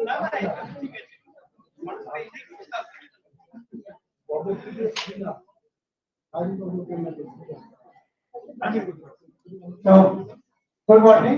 আজকে আমার টপিক এতক্ষণ ধরে সবাই বসে আছে একটা স্ট্রেসফুল সিচুয়েশন। হ্যাঁ, তো স্ট্রেস কি বা স্ট্রেসটা কিভাবে ম্যানেজ করবে? স্ট্রেস ছাড়া কিছু হবে না। বেঁচে থাকতে গেলে স্ট্রেস নিতেই হবে, একদম, এটা বাস্তব। স্ট্রেস ছাড়া কেউ বাঁচতেও পারে না। কিন্তু এই স্ট্রেসটাকে ম্যানেজ করবো কি করে এবং ফিজিওলজিক্যাল তার মেকানিজমটা কি, এবং মেডিটেশন একটা অন্যতম প্রধান পদ্ধতি যেটার দ্বারা আমরা স্ট্রেস ম্যানেজমেন্ট করবো। আজকে আমার সেশনটায় দুটো পার্টে আমি ভাগ করবো। প্রথমটা একটু থিওরিটিক্যাল নলেজ নেব যে স্ট্রেসটা কি, এবং সেকেন্ড পার্টটা আমরা একটু মেডিটেশন টেকনিকটা কি সেটা আমরা শিখে নেব। ঠিক আছে, হপফুলি সবাই খুব এনজয় করবো। মানে এমন হার্ডকোর ফিজিওলজি নয় খুব একটা, সবাই ওই জন্য এই বাংলায় সবার জন্য বোঝার জন্য এরকম আমি আলোচনাটা করব। ঠিক আছে, প্রথমে মেডিটেশনটা কি? মেডিটেশন একটা টেকনিক, যেই টেকনিকটার সাহায্যে আমরা কি করি না আমাদের বডির যে মেকানিজম গুলো সেগুলোকে আমরা ইকুইলিব্রিয়াম বা মেইনটেইন করতে পারি। ঠিক আছে, তো এই যে যেমন mindful, attention training, emotional regulation, এগুলো সব কন্ট্রোল করবে। এবার অ্যাকচুয়ালি প্র্যাকটিক্যাল যখন আমরা করব তখন আমরা জানবো যে মেডিটেশনটা হাউ টু ওয়ার্ক। আচ্ছা, এটা খুব ইন্টারেস্টিং একটা স্লাইড, মানে সেকেন্ড স্লাইড, যে মেডিটেশনটা এসেছে কোথায়। অ্যাকর্ডিং টু অষ্টাঙ্গ যোগ, মানে আমরা যে থিওরিটিক্যাল একটু দেখি, সেক্ষেত্রে সেখানে দেখানো হয়েছে যে মেডিটেশনটা সম্ভবত 7 নম্বর স্টেজ। আমরা তো সবাই তো ওই এক্সারসাইজ বা আসন বা ধ্যান মেডিটেশন এরকম সবাই তো করি, কিন্তু তার পরপর স্টেপগুলো যদি আমরা দেখি, যম, নিয়ম, আসন, প্রাণায়াম, প্রত্যাহার, ধারণা, ধ্যান, সমাধি, এই হচ্ছে 8টা স্টেজ, তাই তো? কিন্তু ও কিছু একটা হয়েছে, স্ট্রেস হয়েছে, বা হচ্ছে আমাদের বডিটাকে হচ্ছে বিল্ড করতে হবে, বা একটু এক্সারসাইজ করে নে বা একটু আসন করে নে, কিন্তু আসনটা যম, নিয়ম, আসন 3 নম্বর স্টেজে আছে। তার আগে যে জম, মানে আমাকে কি করতে হবে বা আমার বডিটাকে কিভাবে তৈরি করতে হবে, সেটাই আমরা করি না। তো ফলে প্রথম হচ্ছে ভুলটা এখান থেকেই শুরু হয়। হ্যাঁ, জম সংযম, নিয়ম মানে নির্দিষ্ট একটা নিয়মবদ্ধতার মধ্যে দিয়ে আমরা যেতে হবে, তারপরে আমাদের বডিটাকে একটা প্রপারলি হচ্ছে আসন বা একটা মেইনটেইন ইকুইলিব্রিয়াম প্রস্তারে হচ্ছে নিয়ে আসতে হবে। এইগুলো করার পরে আসন, তারপরে প্রাণায়াম, তারপরে আমি মনে হচ্ছে পেছনের দিকটা খুব একটা গ্রহণযোগ্য হচ্ছে না, ওই জন্য একটু বলা একটু হ্যাঁ প্লিজ একটু আসন, প্রাণায়াম, প্রত্যাহার, ধারণা, ধ্যান, সমাধি। তো আমরা এই 7 নম্বর যে ধ্যান বা মেডিটেশন, এই জায়গাটায় আমরা পরে আলোচনা করব। এবারে স্টেজটা যেটা আমরা একটু জানি যে স্টুডেন্টদের বিভিন্ন রকম চাপ, শুধু স্টুডেন্ট নয়, সমস্ত যারা সবাই বসে আছি প্রত্যেকেরই স্টেজ লাইফ একবারে চেষ্টা করি। স্ট্রেস হচ্ছে আমাদের বডির একটা প্রোটেক্টিভ মেকানিজম। কিরকম প্রোটেক্টিভ মেকানিজম? যে স্ট্রেসের ফলে কি হয় না আমাদের বিভিন্ন যে সিস্টেম গুলো আছে তার ফাংশনাল অ্যাক্টিভিটিটা চেঞ্জ হয়ে যায়, তাই তো?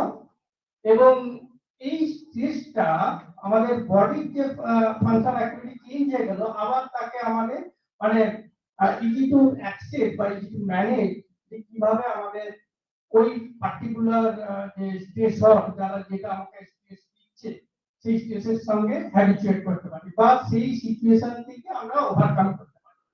এইটা হচ্ছে স্ট্রেস। তো এর পেছনে ফিজিওলজিক্যাল প্রসেসটা, মেকানিজমটা আমরা পরে জানবো।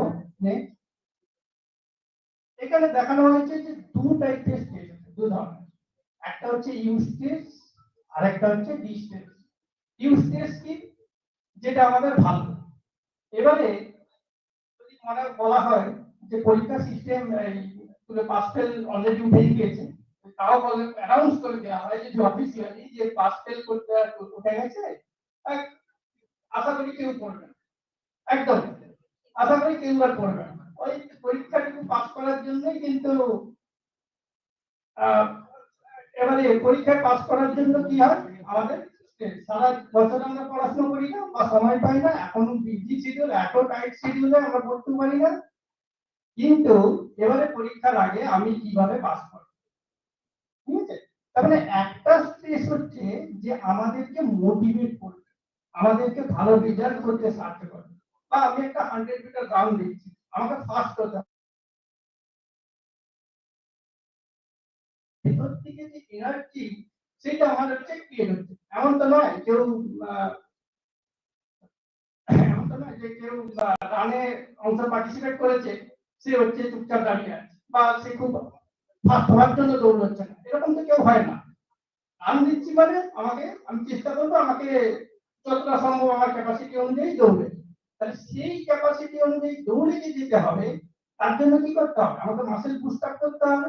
হ্যাঁ, তার মানে ভেতর থেকে আমাদের একটা কিছু না কিছু একটা যে আমাদেরকে বুস্ট আপ করছে, যে আমাকে ভালো পারফর্ম করতে হবে বা আমাদেরকে অ্যাক্টিভিটিতে পার্টিসিপেট ফার্স্ট হতে পারি এরকম, তাহলে সেগুলো আমরা ভালো স্ট্রেস। ঠিক আছে, তো এই জন্য ইউ স্ট্রেস এটা বলা হয়েছে পজিটিভ অফার, আমাদেরকে এরা এনার্জি। এবারে যখনই এই স্ট্রেসটা যখনই আর নিতে পারছি না, মানে পরীক্ষা আসছে, এক মাস বাকি পরীক্ষা, ঠিক আছে, এখন তো সামনে ফিফথ পরীক্ষা, অনেকেই হয়তো আছে একটু কিছুদিন আগে ছিল, ঠিক আছে ফিফথ পরীক্ষা আসছে, ফর্ম ফিল আপটা হোক, ফর্ম ফিল আপটা যখন হয়ে গেল, ঠিক আছে আর কয়েকটা দিন আছে, 10-12 দিন তো আছে, ঠিক আছে ঠিক হয়ে যাবে। এবার এই 10-12 দিন কমতে যখন 4-5 দিনে এসে যাবে, আর হচ্ছে না, এই সেমটা যা করে উঠতে যাই, পরের সেমে ভাবা যাবে। তার মানে কি স্ট্রেস নিতে এমন একটা পজিশনে পৌঁছে গেছে সমস্ত কিছু ছেড়ে দিল, তার মানে শরীরের উপরে নেগেটিভ যে সমস্ত ইমপ্যাক্ট গুলো সেগুলো এবার পড়তে শুরু করবে। মাথার যন্ত্রণা হচ্ছে, পাচ্ছি না, আমার কি হবে, আমি পরীক্ষায় ফেল করব, আমি ঘুম হচ্ছে না, আমার অ্যাংজাইটি ডিপ্রেশন সমস্ত কিছু এবার যে সমস্ত ক্ষতিকারক প্যারামিটার গুলো সবগুলো এবার বাড়তে শুরু করবে। তো সেইটা হচ্ছে ডিস্ট্রেস। ঠিক আছে, আচ্ছা এবারে ইউস্ট্রেসের কিছু ওই ভাগগুলো দেখিয়েছি, যেমন excitement, energy, fulfilment, specific event, challenge নিতে আমরা প্রস্তুত, যেগুলো আমরা একটু আগে আলোচনা করলাম, সেগুলো মোটিভেশনাল, পার্সোনাল গ্রোথ, ডেভেলপমেন্টের জন্য আমাদের স্ট্রেস হচ্ছে দরকার। ওই জন্য আমি একটা প্রভাব আছে যে বিনা চাপে বাতাস হয় না, মানে বাতাসটাকে বইতে গেলেও কিন্তু চাপ দরকার। হ্যাঁ, তো এমনি কিছু হবে না। ডিস্ট্রেসে ওই anxiety, depression, physical health problem, mental health impact, sleep disturbance, obesity, এই সমস্ত loss of control, এগুলো সব কিন্তু থাকে। এবারে ফিজিওলজিক্যাল এফেক্ট অফ স্ট্রেস, যে স্ট্রেস এর ফলে আমাদের ফিজিওলজিক্যাল প্রত্যেকটা সিস্টেমের উপরেই কিছু না কিছু তার এফেক্ট থাকে, চেঞ্জ হয়। প্রধান যে সমস্ত সিস্টেম গুলো, যেরকম nervous system, cardiovascular system, immune system, immune system নিয়ে বলেছে, হ্যাঁ, এবং এন্ডোক্রাইন সিস্টেম। মেইনলি আমাদের নার্ভাস সিস্টেম এবং এন্ডোক্রাইন সিস্টেম, এই দুটো সিস্টেম আমাদের স্ট্রেসটাকে কিন্তু রেগুলেট করে, এবং যদি না আমরা স্ট্রেসটাকে ম্যানেজ করতে পারি, এই সিস্টেমগুলো এফেক্ট হয়। যেমন হার্ট রেট বেড়ে যাবে, ব্লাড প্রেশার বেড়ে যাবে, দীর্ঘদিন ধরে ক্রনিক যদি স্ট্রেসের ফলে আমাদের এগুলো হচ্ছে বাড়ছে, তখন একজন এই ব্লাড প্রেশার বা অ্যাংজাইটি, ডিপ্রেশন, ওয়েট গেইন করবে, এগুলো হচ্ছে করে। এবারে স্ট্রেসটাকে কিভাবে ম্যানেজ করব, কিভাবে, সবাই তো আর সবাই তো আমরা মোটামুটি নিজেদের মতন করে স্ট্রেসটাকে তো ম্যানেজ করতে পারি। তো তার ফিজিওলজিক্যাল হচ্ছে ব্যাকগ্রাউন্ডটা কি, দুভাবে স্ট্রেসটাকে ম্যানেজ হয়। একটা হচ্ছে নার্ভাস সিস্টেম, আরেকটা হচ্ছে আমাদের এন্ডোক্রাইন সিস্টেম। নার্ভাস সিস্টেম কি করছে, আমি খুব একবারে বেসিক একটা দিয়েছি, যে প্রথমে একটা স্ট্রেসর আসছে, মানে স্ট্রেসের জন্য একটা এই পরীক্ষা, সেটা একটা স্ট্রেসর, কারো ফিনান্সিয়াল প্রবলেম, সেটাও একটা স্ট্রেসর, কারো হয়তো এরকম মানে তাই হয়, হ্যাঁ, যে অল্প বয়সে বিয়ে হয়ে যাও, সেটাও একটা স্ট্রেসর, মানে যে কোনো কারণেই হতে পারে। যে কোনো কারণেই যে একটা স্ট্রেসর বা যেখান থেকে আমাদের স্ট্রেসের সূত্রপাত, সেরকম হলে কি হবে না, আমাদের এএনএস অ্যাক্টিভেশন হবে, অটোনমিক নার্ভাস সিস্টেম। সে বলছে এবারে তো আমাদের শরীরে এএনএস, সিম্প্যাথেটিক, প্যারাসিম্প্যাথেটিক, হ্যাঁ, এগুলো তো আমাদেরকে ব্যালেন্স করে। তো তারা এবারে কিভাবে কন্ট্রোল করবে, তারা এবার চিন্তা ভাবনা ম্যানেজ করবে। যখনই হচ্ছে এএনএস অ্যাক্টিভেশন হয়ে গেল, তখন এবারে এএনএস কি করছে, সিম্প্যাথেটিক নার্ভাস সিস্টেমকে স্টিমুলেট করছে। ঠিক আছে, সিম্প্যাথেটিক নার্ভাস সিস্টেম স্টিমুলেট হলে কি করবে, সে তখন স্ট্রেসটাকে ম্যানেজ করতে যাচ্ছে ভায়া ক্যাটাকুলামাইন বা কিছু হরমোন হচ্ছে রিলিজ করছে যাতে আমাদের স্ট্রেসটা রিডিউস করে। ঠিক আছে, এরপরে কি করছে ইনক্রিজ হার্ট রেট এবং ফলে এলিভেশন অফ ব্লাড প্রেসার এবং blood flow to the muscle, মানে ব্যাপারটাকে ম্যানেজ করার চেষ্টা করছে। এইভাবে কিন্তু চেষ্টা করে। আর সেকেন্ড হচ্ছে খুব ইম্পর্টেন্ট একটা হরমোনাল মেকানিজম বা এন্ডোক্রিন হচ্ছে মেকানিজম, যেটা কিনা হাইপোথ্যালামাস পিটুইটারি অ্যাড্রিনাল অ্যাক্সিস বা এইচপি অ্যাক্সিস অনেকেই আমরা জানি। কি করছে না, যখনই সিম্প্যাথেটিক নার্ভাস সিস্টেম যখন অ্যাক্টিভেট হলো তখন আমাদের হাইপোথ্যালামাস এবং পিটুইটারি দুটো গ্ল্যান্ডের আবার খুব নিবিড় সম্পর্ক, মানে একবারে খুব বন্ধুত্ব, একে অপরের ছাড়া চলে না, মানে এরকম একটা ব্যাপার যা খবর আদান প্রদান দুজনের মধ্যেই হয়। তো হাইপোথ্যালামাস পিটুইটারিকে এবার ট্রিগার করছে। ঠিক আছে, এবার টেস্ট এসেছে তাকে কিভাবে ম্যানেজ করব। হাইপোথ্যালামাস পিটুইটারি খবর দিল, পিটুইটারিকে কখন কি করলো, কর্টিকোট্রপিক রিলিজিং হরমোন খবর করলো। কর্টিকোট্রপিক রিলিজিং হরমোন তখন কি করলো, এবারে ব্লাড সে অ্যাড্রিনাল গ্ল্যান্ডের উপরে কাজ করতে শুরু করলো, মানে তাকে স্টিমুলেট করলো। অ্যাড্রিনাল গ্ল্যান্ড কি করলো, এবারে কর্টিজল রিলিজ করলো ভায়া ওই এসটিএইচ অ্যান্টিকর্টিকোট্রপিক রিলিজিং হরমোনের মাধ্যমে। এবারে কর্টিজল রিলিজ করলো। নেক্সট এবার কর্টিজল কি করছে, কর্টিজল কি করছে, ইনক্রিজ ব্লাড প্রেসারটাকে বাড়িয়ে দিচ্ছে। দিয়ে enhance body blood supply to the মাসেলে হচ্ছে ব্লাড সাপ্লাই করছে, অ্যান্টি ইনফ্লামেটরি কিছু এফেক্ট করছে এবং নেগেটিভ ফিডব্যাক হাইপোথ্যালামাসকে নেগেটিভ ফিডব্যাক হচ্ছে প্রদান করছে। Inhibition of CRH corticotropic hormone যাতে কম খাওয়ানো হয় তাকে সিগন্যাল দিচ্ছে এবং আমাদের হোমিওস্ট্যাসিস মানে পূর্বের অবস্থায় ফিরে আসছে, এটা তার হচ্ছে মেকানিজম। তো শরীরে এইভাবে হচ্ছে স্ট্রেস আমাদের হচ্ছে কন্ট্রোল হয়, এই হচ্ছে ব্যাপার। Next slide. এবারে মেডিটেশনটা, এবারে এর পেছনে কারণ থাকে। তো আমরা তো অনেকেই প্রায় সবাই জানি যে মেডিটেশন বা এই ধরনের একটা পদ্ধতি বা এক্সারসাইজ বা মিউজিক থেরাপি যে কোনো একটা পদ্ধতি হতে পারে যে স্ট্রেসটাকে ম্যানেজ করার জন্য। মেডিটেশন সেরকম একটা পদ্ধতি। মেডিটেশন করলে কি হয়, মেডিটেশন করলে কি হয়, ব্রেনের কিছু চেঞ্জ হয়, পার্টে স্ট্রেস রিডাকশন হয়, ইমোশনাল ওয়েলবিং হয়, যেহেতু আমাদের টপিকটাই হচ্ছে ভালো সুস্থ থাকা, তাই তো, এবং কগনিটিভ কিছু বেনিফিট সেটা রেগুলার হয়। Next slide. এখানে দেখানো হয়েছে যে অনেক রিসার্চ পেপারে যে মেডিটেশন করলে ইনক্রিজ গ্রে ম্যাটারের ডেনসিটিটা হচ্ছে বাড়ে এবং গ্রে ম্যাটারের যে ডেনসিটিটা বাড়লে আমাদের মেমোরি ইনফরমেশন লার্নিং এই সমস্ত প্রসেসিং গুলো যেগুলো আমাদের মোটর কর্টেক্স, হ্যাঁ, সেগুলো হচ্ছে আমাদের খুব আমরা অ্যাক্টিভলি হচ্ছে কাজ করতে পারি। সেখানে এখানে দেখা হচ্ছে যে practice meditation increase brain matter, enhance self awareness, emotional regulation আর রিডিউস অ্যাংজাইটি এন্ড স্ট্রেস, এগুলো দেখানো হয়েছে। নেক্সট হচ্ছে ইমপ্যাক্ট স্ট্রেস রিডাকশন। অলরেডি আমি আগের স্লাইডেই হচ্ছে ডিটেইলসে বলেছি যে স্ট্রেসটা কিভাবে রেগুলেট হয়। ও মেডিটেশন করলে ওই কর্টিজল যে হরমোনটাকে সেইটা স্ট্রেস হরমোন যেটা কর্টিজল সেটা লেভেলটাকে কমাতে সাহায্য করে। নেক্সট আমাদের ইমোশনটাকে কিভাবে কন্ট্রোল করে, reduce negative emotion, enhance কম্পেশন, greater empathy, হ্যাঁ, মানে ম্যানেজ করার ক্ষমতা। কাউকে অল্পতেই কেউ খুব রেগে যায়, আবার মানে অনেকেই আছে ঠিক আছে যা হওয়ার হয়েছে, এই যে এমপ্যাথি বা ম্যানেজমেন্ট করার ক্ষমতা তাদের মধ্যে নিজেদের মধ্যে কমিউনিকেশনটা খুব হচ্ছে ভালো হয়।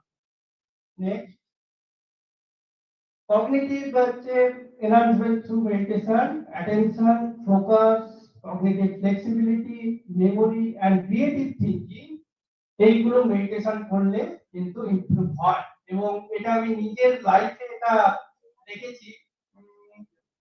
যখন আমি মেডিটেশন স্টার্ট করি তার আগে মানে অল্পতেই হচ্ছে রেগে যাওয়া বা কোনো কিছু হচ্ছে ব্যালেন্স করা, এইগুলোর থেকে মেডিটেশন করার পরে কিন্তু অনেক বেটার রেজাল্ট পেয়েছে এবং এটা একদম মানে নিজের লাইফে প্রমাণিত। তোমরা চাইলে তোমরাও করতে পারো, মানে যদি তোমরা করো বেটার রেজাল্ট পাবে, এটা এবারে গ্যারান্টি, একবারে 100%। ঠিক আছে, নেক্সট। আচ্ছা, এবারে does meditation increase concentration in studies? তো কি মেডিটেশন কন্ট্রোল করে বা আমাদের পারফরম্যান্সকে হেল্প করে বা আমাদের কি ইমোশনালকে কন্ট্রোল করে? অবশ্যই করে, একদম একদমই করে। ওই জন্য cognitive function, academic studies, concentration, mental wellbeing সবগুলোই কিন্তু মেডিটেশন করলে তার একটা পজিটিভ ইমপ্যাক্ট আছে, অবশ্যই আছে। যেটা আমি একটু আগে বললাম যে নিজের লাইফেই আমি সেটা এক্সপেরিয়েন্স করেছি, মেডিটেশন করলে অবশ্যই তার একটা গুড এফেক্ট আছে। নেক্সট। আচ্ছা, কনক্লুশন এটাই যে মেডিটেশন করলে আমাদের physical health, mental health, stress relief, emotional balance, cognitive enhancement প্রত্যেকই আমরা পাচ্ছি। যেটা স্টুডেন্ট লাইফে যেটা সব বড় সমস্যা, হাউ টু ম্যানেজ, কিভাবে অনেক রকম হচ্ছে স্টেজ তোমাদের থাকবে, পরীক্ষায় কিভাবে আমরা পাস করব, পরীক্ষায় পাস করার পরে আমি কি আদৌ কোনো একটা চাকরি পাবো, আমি কিভাবে হচ্ছে আমার ক্যারিয়ার এগিয়ে নিয়ে যাবো, ফিনান্সিয়াল প্রবলেম, বাড়িতে হচ্ছে টাকা পয়সা দেবে না, পরবর্তী হায়ার স্টাডির ক্ষেত্রে মেয়েদের আরেকটা প্রবলেম, তাড়াতাড়ি হচ্ছে বিয়ে দেওয়ার একটা প্রবণতা, সেটাও একটা প্রচন্ড ধরনের স্ট্রেস। কিন্তু এই স্ট্রেস থাকবে, এটা বাস্তব। এই স্ট্রেসটাকে আমরা কিভাবে কন্ট্রোল করবো, আমাকে তো বেঁচে থাকতে হবে, আমি তো মরে যাবো না, মানে এরকম একটা ব্যাপার। তো আমি কিভাবে হচ্ছে ভালো থাকবো সেটা কিন্তু আমাকেই ঠিক করতে হবে। সেটা আহ বাড়ি বা হচ্ছে অন্য কেউ ঠিক করে দেবে না। সেই ডিসিশনটা কিন্তু আমাকেই নিতে হবে যে আমি কিসে ভালো থাকবো বা আমি কিভাবে এই সিচুয়েশন থেকে ওভারকাম করতে পারবো। প্রত্যেকটা সিচুয়েশনের একটা নির্দিষ্ট সলিউশন আছে, সেই সলিউশনটাকে খুঁজতে হবে। ঠিক আছে, তো এটাই মেডিটেশনের হচ্ছে বেনিফিট। Next, thank you. এখানে এবারে আমরা মেডিটেশনটা এখন করবো না কিছু কোশ্চেন নেওয়ার পরে তারপরে?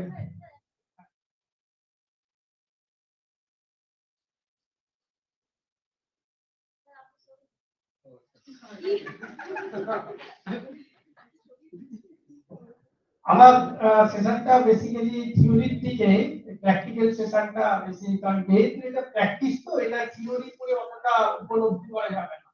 যারা মেডিটেশন করেছেন তারা বুঝতে পারবেন যে কি ইফেক্টটা। আমি চাইবো যে আমরা একটু মেডিটেশনটা করি, তাতে দেখা যাক কি হয়। ঠিক আছে,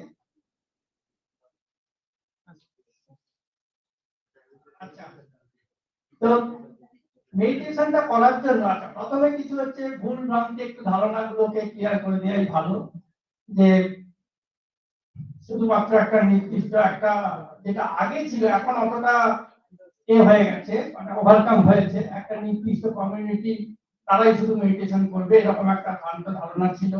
এটা অনেকটা হচ্ছে সলভ হয়েছে আশা করি। আর সেকেন্ড হচ্ছে এরা করতে পারবে না, ওরা করতে পারবে না, বা হচ্ছে এই সময়েই মেডিটেশন করতে হবে। একবারে বলা হয় যে সকালবেলা ঘুম থেকে উঠেই কিছু না করে হচ্ছে মেডিটেশন করতে হবে, না, একদমই না। যখন টাইম পাবে সেইটাই মেডিটেশন। এবং মেডিটেশনটা কি, মেডিটেশনে বলা হয় মেডিটেশন মানে কি, আমি একটা চুপচাপ বসে আছি, যে কোনো একটা কনসেন্ট্রেট করছি, কিন্তু মেডিটেশনটা কি, আমি কনসেন্ট্রেশন মাইন্ডটা নিয়ে যখন আমি দেখবো কিছুক্ষণের মধ্যে ব্ল্যাঙ্ক হয়ে যায় না, যে ভাবছি ভাবছি ভাবছি ভাবছি কি ভাবলাম, মানে মাথায় কিছুই থাকলো না, ওই সময়টা আমি কি করলাম, মানে একটা কোনো জিনিস চিন্তা করছি, চুপচাপ ধ্যান করছি, করতে করতে করতে করতে ওই সময়টা কি হচ্ছে আমি নিজেই জানি না। ওই ঠিক ওইটাই হচ্ছে মেডিটেশন। ঠিক আছে, না হলে তো তার আগে হচ্ছে ধ্যান, ধারণা ধারণা আমি করছি, কোন একটা পার্টিকুলার ফোকাস করছি, কিন্তু মেডিটেশন হচ্ছে হ্যাপেন্স। এবারে এই ঘটনাটা যে যত প্র্যাকটিসের মাধ্যমে যে যত করতে পারবে, সে তত ভালো হচ্ছে মেডিটেট হবে। একটু স্যারের সঙ্গে আলোচনা করছিলাম যে হ্যাঁ স্যার বলছিলেন ওই সন্ন্যাসীদের উপরে আদৌ কি তারা হচ্ছে সন্ন্যাসী বা এরকম কিছু তো এই ব্যাপার তো ওই জন্য মেডিটেশনটা ব্যাপারটা অতটা ইজি নয় যে করাটা আমাদের তো ফিটেল মাইন্ড বসে আছি চুপচাপ কিন্তু চিন্তা করছি যে এখান থেকে গিয়ে বিরিয়ানিটা খাবো বা অন্য কিছু হচ্ছে খাবো বা কিছু একটা করতে হবে হ্যাঁ বা যাই হোক হ্যাঁ তো এইগুলো হচ্ছে ব্যাপার তো ওই জন্য মেডিটেশন হ্যাপেন্স ওই জন্য এটা একটা প্র্যাকটিসের মধ্যে দিয়ে যেতে হয় এমনটা নয় যে আজকেই আমি মেডিটেশন করলাম আজকেই আমার হচ্ছে সমস্ত ভালো ভালো জিনিসগুলো হচ্ছে হয়ে গেল বা আমার সমস্ত কিছু খারাপ নেগেটিভ হচ্ছে এনার্জি গুলো সব বেরিয়ে গেল ভালো জিনিস পজিটিভ ঢুকে গেল এরকম না।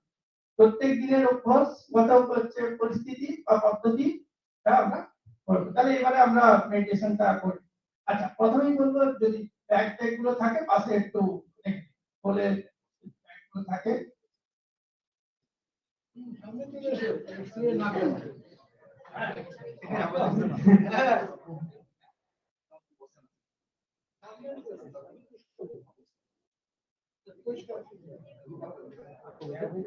স্যার আমার একটা কোশ্চেন আছে স্ট্রেসের কি কোনো ইউনিভার্সাল মানে স্ট্যান্ডার্ড আছে যেমন ধরুন আমাকে কেউ বকে দিল আমি স্ট্রেসড হয়ে গেলাম কিন্তু আমি প্রত্যেকদিন বকা খাই তাহলে সেটা আমার কাছে স্ট্রেস নাও হতে পারে হ্যাঁ নাও হতে পারে তাহলে স্ট্রেসের এক্সাক্ট ডেফিনেশনটা মানে আপনি কি বলতে চাইছেন কোনটাকে স্ট্রেস বলছেন আমি তো ম্যানেজ করব চেষ্টা যখনই সে ম্যানেজ করতে পারবে তখন সেটা হচ্ছে স্ট্রেস তার মানে মানুষ তো মানুষ ভ্যারি করবে একদমই একদমই আমাকে কিছু একটা বললো আমি কিছু মাইন্ডই করলাম না আবার একজনকে বললো সে খুব একবারে কেঁদে কেটে আসছে সে ব্যাপারটাকে ম্যানেজই করতে পারলো না তাহলে যখনই তার ম্যানেজ করতে পারলো তখনই তো স্ট্রেস এবারে সেটা অ্যাকিউট হতে পারো অ্যাকিউটটা ঠিক আছে দুদিন গেল ঠিক দিনের দিন ঘুরে গেল যখনই ক্রনিক হয়ে যাবে তখনই এবারে তার সমস্যাটা শুরু হবে এবার তার আর আরেকটা কোশ্চেন আছে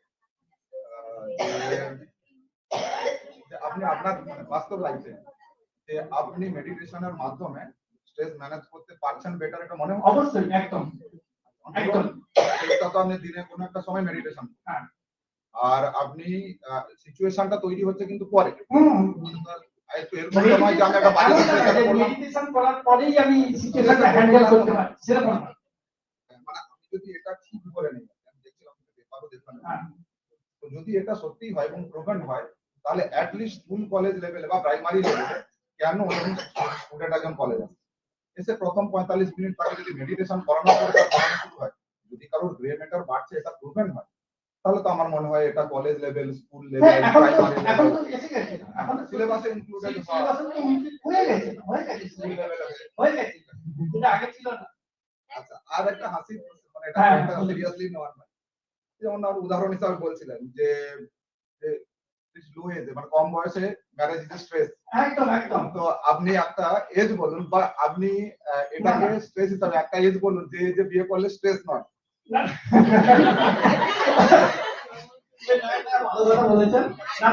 আমি বলেছি যে আমি বলেছি যে কম বয়সে মেয়েদের বিয়ে দিয়ে যেটা গ্রামের দিকে আছে বিয়ের পরে সে তো যা করছে সে তো স্ট্রেস হবে সেটা আপনিও জানেন আমিও জানি সেটা কি ধরনের স্ট্রেস কিন্তু বাই ফোর্স এই একজন একটা কলেজ স্টুডেন্ট বা এইচএস পাস করার পরে সে বিবাহিত সম্পর্কে কিছুই জানে না কি ধরনের স্ট্রেস আসতে পারে এটাও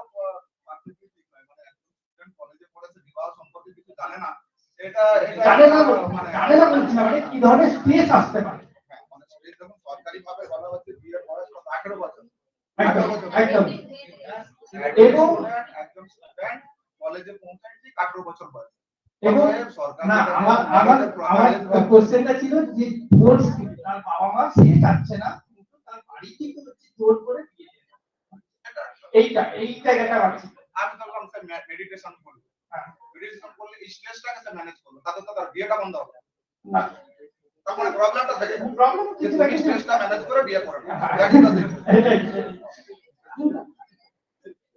থ্যাংক ইউ আচ্ছা আমি আশা করব যে প্রত্যেকের যে যেভাবেই বসে থাকেন একটু কমফোর্টেবল বসে থাকেন মানে একটু মানে বসতে হবে 15 মিনিটের মতো বা 5-10 মিনিটের মতো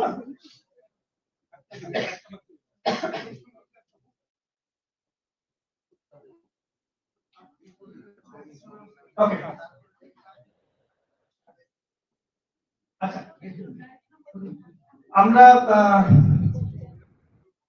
ভুলেই যাব যে আমার বাইরে কি হচ্ছে, ঠিক আছে, বাইরে কি আমি খেতে যাব বা ঘুরতে যাব এইসব গুলো এখন ভুলে যাই 5-10 মিনিটের জন্য, ঠিক আছে। বাকিটা আমার শুধু কথা হচ্ছে শুনবে। আমি এখানে যেটা অনুধাবন করব সেটা হচ্ছে মনের দৃষ্টিকোণ থেকে। মানে তো চোখ দিয়ে দেখা একটা মন দিয়ে দেখা, তো এখানে মন দিয়ে হচ্ছে দেখার চেষ্টা করব।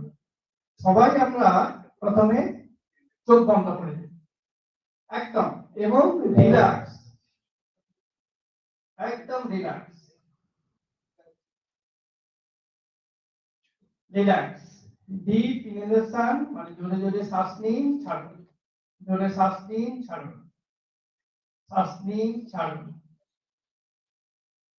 প্রত্যেকে আমরা শ্বাস প্রশ্বাসের উপরে ধ্যান দেব, যে নিঃশ্বাসটা কিরকম ইনহেল হচ্ছে, নিঃশ্বাসটা কিরকম আট করছে, এবং প্রশ্বাসটা কিরকম নিচ্ছে, শুধু ওইটুকুই ফোকাস একদম। আর অন্য কোনো নেই।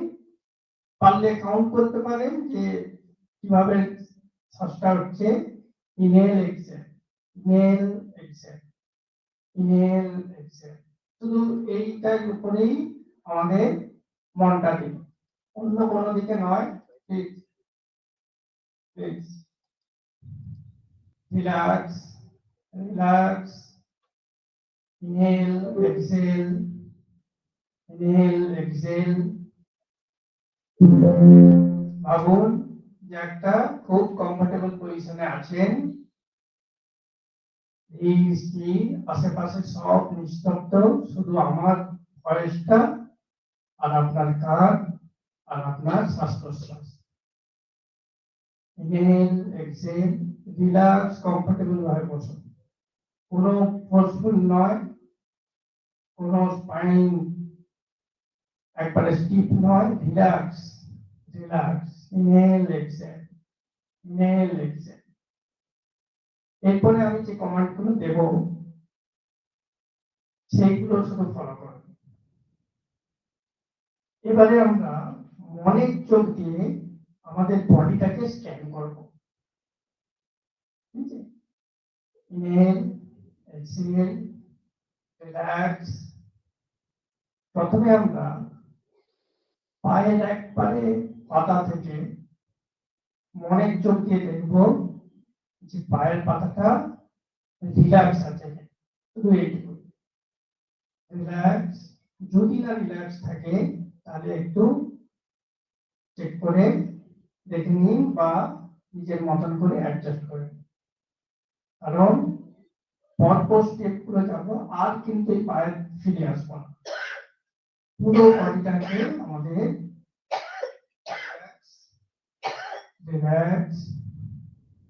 পাটা যদি রিল্যাক্স হয়, ডান পাটা প্রথমে আমরা দেখি, ডান পা, তারপরে আমরা হাঁটুটা দেখুন মাসেলটা ফ্রি ভাবে আছে কিনা, কন্ট্যাক্ট করে নেই তো, বা খুব বেশি কি আমি শক্ত করে বসে আছি, কন্ট্রাকশন করে ছেড়ে দিন, একবার ফ্রি দিলাম, মাসেল গুলোকে ছেড়ে, ঠিক আছে। বাম পাটা দেখবো, বাম পায়ের পাতাগুলো ঠিক আছে কিনা, রিল্যাক্স। তারপরে অ্যাঙ্কেল, তারপরে আমরা মনের চোখ দিয়ে আমরা হাঁটুতে দেখি হাঁটুটা ঠিক আছে কিনা, রিল্যাক্স। এরপরে আমাদের স্পাইনাল কর্ড, দেখুন স্পাইনাল কর্ডটা অনেক স্টিফ, একবারে সোজা হয়ে বসে আছেন, ছেড়ে দিন, একবারে আপনার কমফোর্টেবল পজিশনে ছেড়ে দিন। চোখ বন্ধ করুন, চোখ বন্ধ করে রাখুন, রিল্যাক্স, একবারে ছেড়ে দিন, রিল্যাক্স। ভাবুন যে যত পজিটিভ যে এনার্জি গুলো আছে সেগুলো আপনার মধ্যেই আছে, পজিটিভ এনার্জি এবং নেগেটিভ যে সমস্ত এনার্জি সেগুলো দূরে চলে যাচ্ছে। Relax, inhale exhale, inhale exhale. Spinal cord থেকে আমাদের আস্তে আস্তে আস্তে আস্তে আমরা কাঁধের দিকে হচ্ছে নজরটা দেব। দেখুন কাঁধটা কি একবার স্টিপ হয়ে আছে, খুব স্টিপ হয়ে আছে, ছেড়ে দিন, রিল্যাক্স করুন, মাসেল গুলোকে একবার রিল্যাক্স করুন, রিল্যাক্স। এরপরে আমাদের আস্তে আস্তে ডান হাতের দিকে আসি, ডান হাত দেখুন শোল্ডার, বাইসেপস, ট্রাইসেপস, একবারে ছেড়ে দিন, রিল্যাক্স কমফোর্টেবল পজিশনে বসুন, চোখ বন্ধ, রিল্যাক্স। এরপরে বাম হাত, relax, inhale exhale, inhale exhale, inhale exhale. এরপরে দেখুন যে ঘাড়ের ওখানটায় দেখুন ফেসিয়াল, যেটা ফেসটা দেখুন যে খুব কি ফেসটা কুচকে আছে, ছেড়ে দিন, রিল্যাক্স, একদম ফেসিয়াল এক্সপ্রেশনটা, রিল্যাক্স, রিল্যাক্স, ছেড়ে দিন, মাসেল গুলোকে ছেড়ে দিন, খুব কুচকে থাকার প্রয়োজন নেই, ছেড়ে দিন, রিল্যাক্স, রিল্যাক্স। দেখুন যে যেভাবে বসে আছেন বসেই থাকুন, রিল্যাক্স। মনে মনে হচ্ছে ভাবুন যে খুব আমাদের এতে ভালোই হবে, যে সমস্ত পজিটিভ এনার্জি গুলো সেগুলো আছে আমাদের মধ্যেই আছে, এবং এখন এই স্টেজে মনে হচ্ছে আপনি উপরের দিকে উঠে যাচ্ছেন, আপনার শরীরটা হালকা অনেকটা, আগে যে শরীরটা অনেকটাই খুব অস্বস্তি মনে হতো সেগুলো অনেকটা রিল্যাক্স, ইজি, মাসেলগুলো সব রিল্যাক্স করুন, রিল্যাক্স, ইনহেল এন্ড এক্সহেল, শ্বাস নাও ধীরে ধীরে, শ্বাস ছাড়ো, ইনহেল এক্সহেল, ইনহেল এক্সহেল। সর্ব যে শক্তিমান আছে তারা যেন আমাদেরকে ভালো রাখে, ইনহেল এক্সহেল। সমস্ত যে সমস্ত ধারণা, যে সমস্ত নেগেটিভ চেঞ্জ বাড়িতে কি হয়ে যাচ্ছে জানার দরকার নেই, আমি যেন হ্যাপি থাকি, ইনহেল এক্সহেল, ইনহেল এক্সহেল। খুব মনটা চারিদিকে ছটফট করছে, চারিদিকে চলে যাচ্ছে, তাকে ধরে রাখাটা খুব কষ্ট, জানি। Inhale exhale, inhale exhale, inhale exhale. এছাড়া মনে হচ্ছে যে আর উঠতে ইচ্ছে হচ্ছে না, এরকম আমি যেন বসেই থাকি অনেকক্ষণ ধরে, হ্যাঁ। Inhale exhale, inhale exhale. ধীরে ধীরে শ্বাস নিন, ধীরে ধীরে শ্বাস ছাড়ুন, রিল্যাক্স, রিল্যাক্স। কোনো কিছুই আর ভাবতে ইচ্ছে করছে না, relax, relax, relax. Inhale exhale, inhale exhale, relax, relax. খুব ফিটের যে মনটা খুব চারিদিকে ছটফট করছে তাকে ধরে রাখাটা খুব কষ্ট, relax, relax. Inhale exhale, inhale exhale.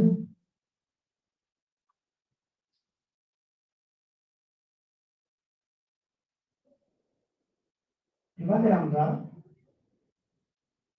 আস্তে আস্তে, চোখ খুলবেন না, চোখ খুলবেন না, চোখ বন্ধ করুন, চোখ খুলবেন না, একদম চোখ বন্ধ অবস্থায় শুনুন।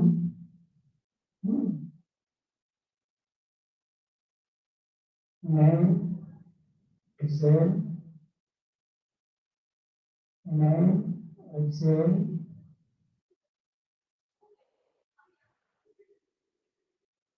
inhale, exhale। এবারে হাতগুলোকে দিয়ে আমরা একটু রাব করব, দুটো হাত রাব করে একটু গরম করব, করে চোখটা ঢাকা দিয়ে তারপরে চোখটা করব, চোখটা ঢাকা দিয়ে আস্তে আস্তে চোখটা করবো। কেউ এই সময় উঠে দাঁড়াবেন না বা ইচ্ছেও করছে না এই সময় উঠে দাঁড়িয়ে থাকতে, কারণ একটা বডি রিল্যাক্সে থেকে যাচ্ছে। ঠিক আছে, আস্তে আস্তে চোখের ভেতরে হাত দিয়ে হাতটা দিয়ে চোখটা ওপেন করুন এবং এই ফিলটা যেন অনেকক্ষণ থাকে, এইরকম কি মনে হচ্ছে যে এই শান্ত পরিবেশ বা এই ঘটনাটা আরেকক্ষণ বা আর কিছুক্ষণ থাকলে মনে হয় ভালো হয়, সেটা কি মনে হচ্ছে? একদম একদম, মানে যদি কেউ শুয়ে থাকে নাক ডাকতে শুরু করবে, মানে এরকম অবস্থা। আমি আর দমচামচিটা করলাম না, কারণ অনেকেই ঘুমিয়ে যাবে, ওই জন্য করলাম না। এইটা একটা সিম্পল একটা টেকনিক, অনেক ধরনের মেডিটেশন আছে। বলতে পারেন এইভাবে। আচ্ছা, এটা কি ভালো লাগছে? আমরা স্টুডেন্টদের থেকে যদি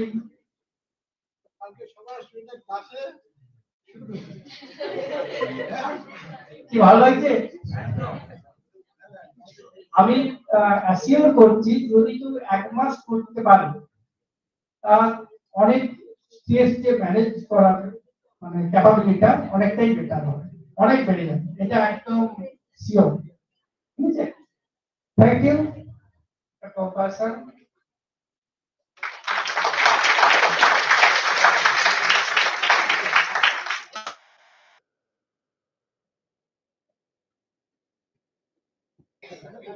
যদি কারোর কোনো প্রশ্ন থাকে করতে পারবেন। আর কোনো প্রশ্ন আছে?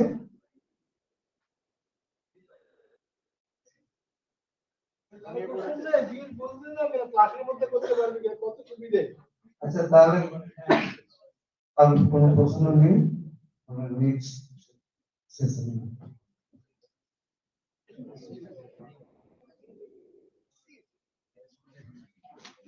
Thank you, sir. Next, we are going our next session, people presentation session. This session is chaired by Dr. Shantha Batra, Assistant Professor, Department of Zoology, Sabang, Sajanikanta, Mahavidyalaya. Please come, ma'am.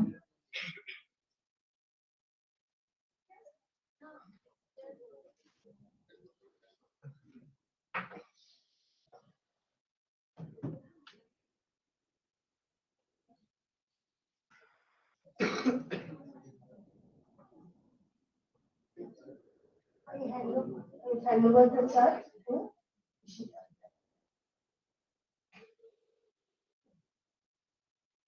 Thank you, ma'am. Now, we are going to start our oral presentation session offline. Our first speaker is Mr. Saurabh Bhatt, PhD scholar. Sorry for the interruption. Our first speaker is Mr. Soumya Dhara, PhD scholar. I will request to please come on the stage and give the presentation. Thank you.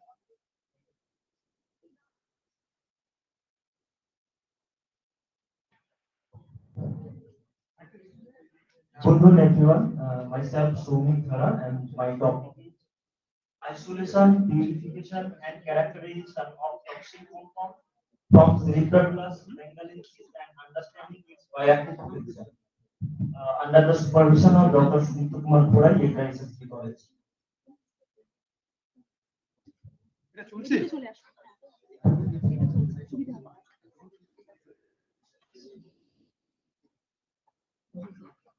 We all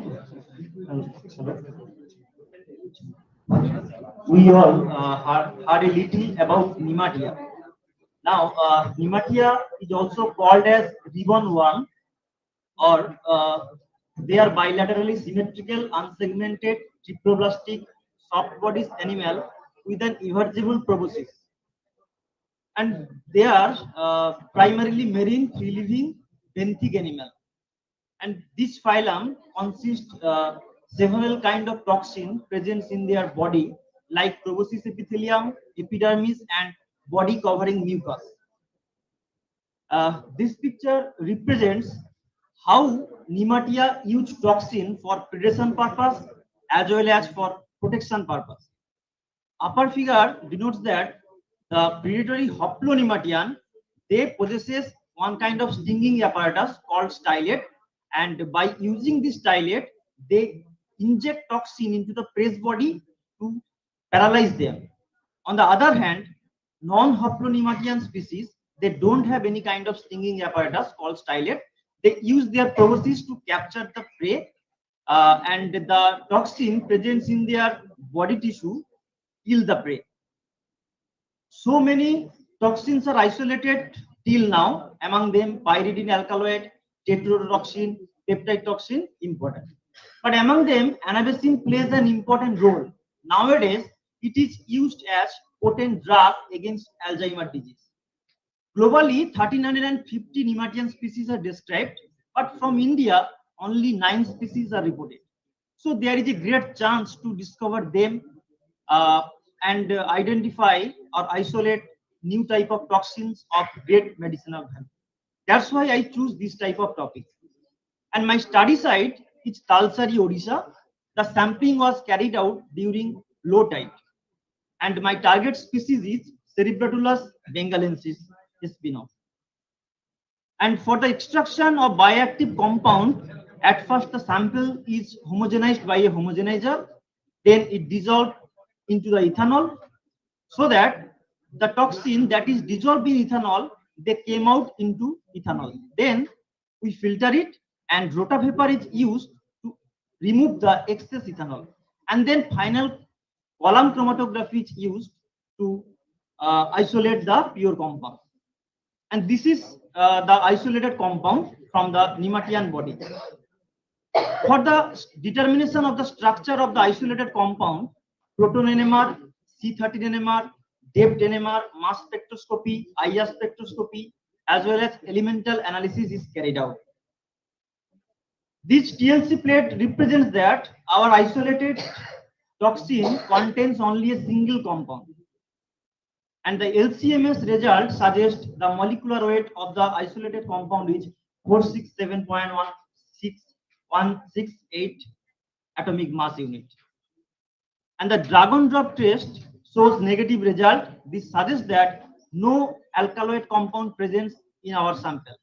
And the negative results of Prussian blue test suggest that there is no nitrogenous compound in our sample.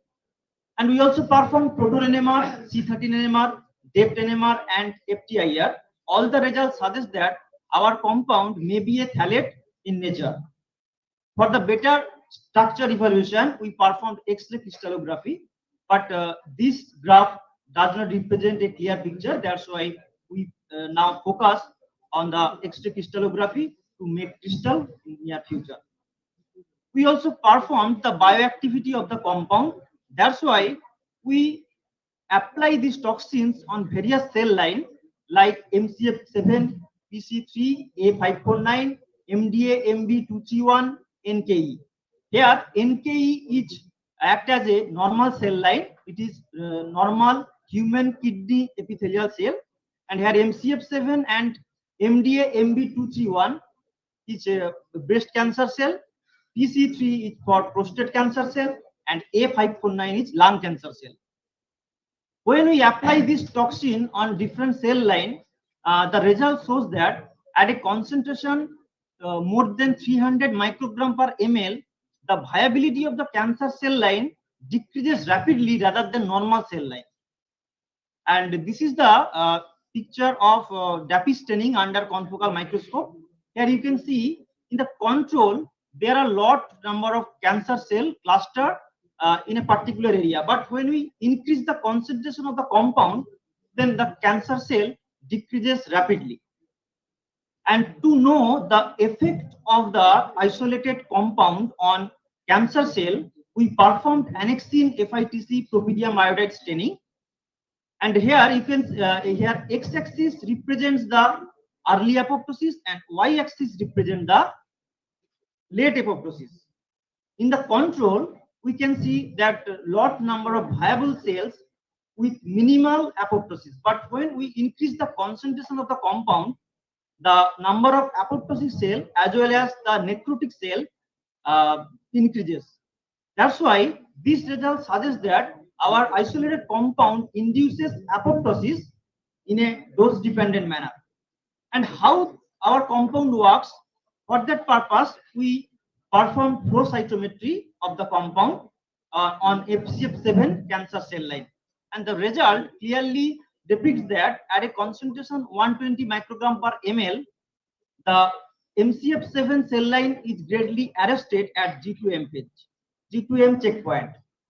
We also performed antimicrobial activity of the compound. For that purpose, we use E. coli bacteria, and we noticed that the antimicrobial activity of the compound increases in a concentration dependent manner.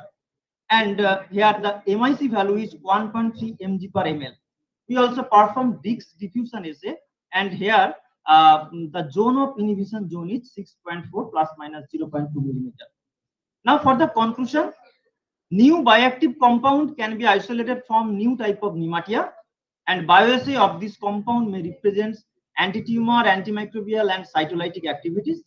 And this compound may be synthetically modified for increasing their efficiency, as well as may be designed as a potent marine drug against several aspects. And I would like to express my deep gratitude to my supervisor, Dr. Sudipta Kumar Gorai, and Dr. Kulodeep Jana, Bose Institute, and all my lab mates for their support. Thank you.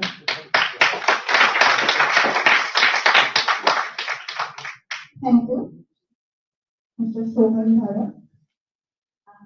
Is any question you may carry on? Is anybody? Okay. কোনো question আছে? আর কোনো question থাকলে জিজ্ঞেস করতে পারো। Okay. So our next speaker is Mr. Saurabh Broad, PhD scholar, Agra SSK College. I would request you to come.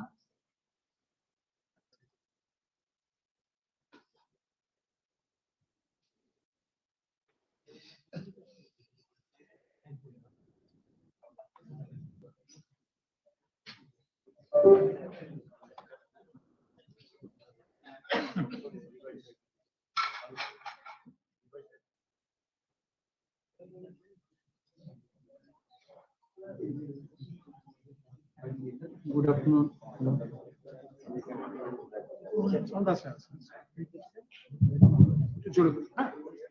Good afternoon, everyone. My topic of research is tissue-specific microplastic accumulations in edible crabs and cuttlefish from northeast part of Bay of Bengal. I am doing my PhD under the supervision of Dr. Sudipta Kumar Gorai sir. So here we can see different kinds of seafoods that we are consuming in our daily life. The fishes, the crabs, the cuttlefish, very popular to us. Here you can see this is the satellite imagery of great specific garbage patch. Actually, this is a huge accumulation of macroplastic debris that we are producing in our daily life. So those plastic debris ultimately accumulated into the ocean and makes this type of huge garbage patch at the middle of the ocean. The problem is that these macroplastic debris will broken down into microplastic debris that having a range of 1 micron to 5,000 micron, and these microplastics entering into our ecosystem at different levels. Here you can see the plastic debris, microplastic debris enter into the plankton's body, and also we have several studies have found that in sharks' body microplastics are present. So these plastic debris can come from the urban and rural runoff during rainy seasons. These microplastics can act as a vehicle for heavy metals, so that these harmful heavy metals can enter into the different trophic levels of ecosystem as well as into the human body. For our study, we have selected several sites to collect the edible cuttlefish. We have collected the cuttlefish samples from the middle of the ocean, and edible crab samples were collected from 3 different sites. One is freshwater pond, second one is estuarine region, and third one is the freshwater pond. Uh, this is the freshwater crab, Parathelphusa convexa, collected from the freshwater pond, distant from the coastal regions. And this is the giant mud crab, Scylla serrata, collected from the Talsari estuary, Subarnarekha estuary. And this is the blood-spotted swimming crab, Portunus sanguinolentus, collected from the open ocean. This is the spineless cuttlefish. Scientific name is Sepiala enormis, collected from the middle of the ocean by going with the fishermen. We have targeted a specific tissue for each type of organisms. Hepatopancreas is a very delicious part of a crab that we are consuming. Uh, these hepatopancreas act as major detoxifying organ for crabs. This hepatopancreas has a greater chance to accumulate the microplastic in higher quantities. For sepia, we have targeted three specific tissues. The first one is tentacle tissue, second one is gut tissue, and the third one is fundamental gland. We have selected these tissues because the tentacle directly exposed to the marine environment. Gut tissue is directly in direct contact with the food and water. Fundamental gland is one of the major accessory reproductive glands that helps into the egg production. So, if microplastic it will be a great concern for us for the marine ecosystem for the pollution in marine ecosystem. We have followed basically three steps. First one is dissection, second one is tissue measurement, and last one is sample processing. Uh, this is the brief overview of the sample processing and isolation of microplastic. We have used alkaline KOH solution to digest the tissue samples. After the digestion, we have filtered the digested material using 0.14 sized glass microfiber filter paper. Then, ultimately, the physical identification of the microplastic were done under the stereo microscope, and chemical identification was conducted using a FTIR and Raman spectroscopy. This is the physical identification of microplastics. Here we can see different kinds of microplastic found in these edible organisms like fibers, fragments, films, pellets, and having different colors also. This is the FTIR spectra of polyvinyl chloride that is found in higher quantity in the tissue of gut tissue of the sepia. This polyvinyl chloride is very well known to us because it is used for the different pipelines and in our daily lives. This is the Raman confocal Raman spectra of polyphenylene sulfide (PPS). This PPS is a rare type of thermoresistant microplastic, basically plastic polymer, and it comes from various automobile sources. And these thermoresistant microplastic debris are very dangerous because it can release different type of leachates by with the exposure of UV lights, thermal degradation, etc. It means that in the presence of sunlight, it can release different type of leachates that can enter into the ecosystem and harm our body. And these leachates can mimic the steroid hormones like different types of estrogen, progesterone, and disrupt our whole endocrine system. We have used this formula to calculate the pollution load index for each organisms. Um, so this is the result part of the edible crabs. We have found different quantity of microplastic in different crabs. The highest microplastic were surprisingly found in the freshwater crab. The hepatopancreas, the per gram hepatopancreas of the freshwater crab having a highest range of microplastic among all three types of crab. This is the side chart. Different kinds of different sized microplastics were identified in our study. but small sized microplastic like 100 to 500 micron sized microplastic were predominant among all these sizes. We have identified only two shapes of microplastic for crabs. They are fibers and fragments. Although fibers are most abundant, fragments are very less in number. We have identified different colored microplastic in our study. Blue colored microplastics are most abundant among all, and this is very harmful because several studies have suggested that this blue color microplastic can enter into the ecosystem easily, because these blue color microplastic can easily mimic can easily camouflaged with the water. So the small marine organisms can easily ingested, unconsciously ingested these type of microplastic particles, blue microplastic particles, and it can accumulate. It can be accumulated in the different tissue. We have identified 9 different types of plastic polymers in the crab's body. These are the chemical names of these plastic polymers. Among these types, two types, PPS and PEEK, polyether ether ketone, are two rare type of microplastic polymers that we have found in our study. And these two types are thermoresistant microplastic and can be very harmful for ecosystem as well as human health. This is the calculated pollution load index for all three types of crabs. Giant mud crabs have a highest pollution load index among all in per gram hepatopancreas tissue.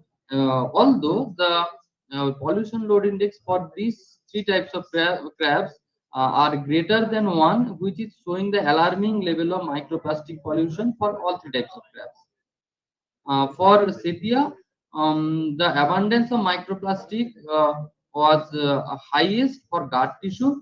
Although we have done Kruskal Wallis test to establish there is a significant difference present among all three types of tissue. Although it is very obvious that these microplastic particles will be higher in gut tissue, because the gut tissue is directly exposed to the marine environment via food and water.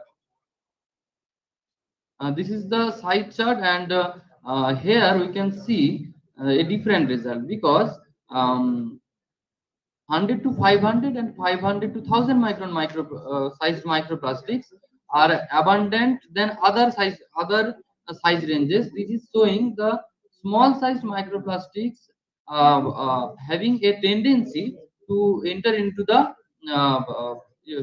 organism's body. This is the here for sepia, we have identified different shapes of microplastic like fiber, fragment, film, foam, and pellet. But in case of crabs, we have identified only two shapes. And interestingly, the film that we have found in very less in number, these films can form due to the thermal stress, because if plastics gets thermal stress and they shrink and to produce these films, and these films can enter into the major vital organs of the sepia. Here you can see the result. We have identified here different colored microplastic. Here also blue colored microplastics are very highest in number, and this is we have explained the reason the blue plastic why are more harmful than any other colored microplastics. We have identified 9 different types of plastic polymers also in this study, and in this table, in this figure, ABS, polypropylene, PET, PVC, PTFE. We know PTFE are used in the non-stick pans like PTFE coating. This PTFE coating, the recent studies have shown that one scratch in the non-stick pan can produce 9K plastic particles. So you can imagine the pollution level and the seriousness of this plastic polymers. We have calculated the pollution load index to assess the risk, the primary risk basically, but the gut tissue having a highest range of plastic pollution. In per gram gut tissue, the pollution load index is 2.33. Although here nidamental gland having a pollution load index of 2.02, which is very greater than 1. This is showing that the microplastic pollution can affect the egg production in the female sepia and disrupt their endocrine physiology. Here is the key findings of our study. The first one is prevalence of blue microplastic. That we have said these microplastic can be easily camouflaged with the water and ingested by the marine organisms and as well as aquatic organisms. Pollution load index exceeding 1 in per gram tissue, which is very alarming call for ecosystem as well as human health. The third one is microplastic contamination in fresh water and marine environment, showing that the freshwater environment is equally vulnerable, just like marine environment, for the microplastic pollution. The fourth one is different types of microplastics like polymers, like as we have um, uh, presented. Among them, polyphenol sulfide and polyether ketone (PPS) and PEG are two distinct type of harm-resistant microplastic that are very harmful to us. And the last one is these three studies on crab, raises and as well as sepia raises a serious public health concern that these microplastic pollution can easily harm the public health. In conclusion, we can say that microplastic contamination not only pose a risk to coastal marine ecosystem, but also threatens freshwater ponds and wetlands, because we have seen that the microplastic have found in the freshwater crab body of the freshwater crab also. This pollution could directly impact the health of local communities who rely on these contaminated organisms as well food. Although these seafoods that we have studied uh, globally consumed and not only consumed, it is in a very large scale. So to mitigate the growing threats of the microplastic pollution in marine environment, decisive action from policymaker is crucial. So we have published recently a paper on a journal of repute. This is the paper you can see. I sincerely thank my supervisor, Dr. Sudipto Kumar Ghodai sir, for his guidance and support throughout my research. I am also grateful to all the members of Coastal Ecology Research Laboratory for their assistance and encouragement. Thank you so much.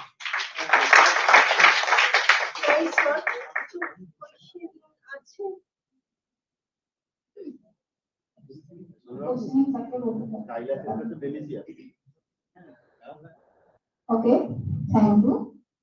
Now it's the time for lunch break. We resume our program after half an hour, and after lunch, oral presentation only session will be started. Thank you.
ঠিক আছে, কালকে দেখা হচ্ছে।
তোমার গলা বাজছে। Hello, hello, hello. ঠিক আছে।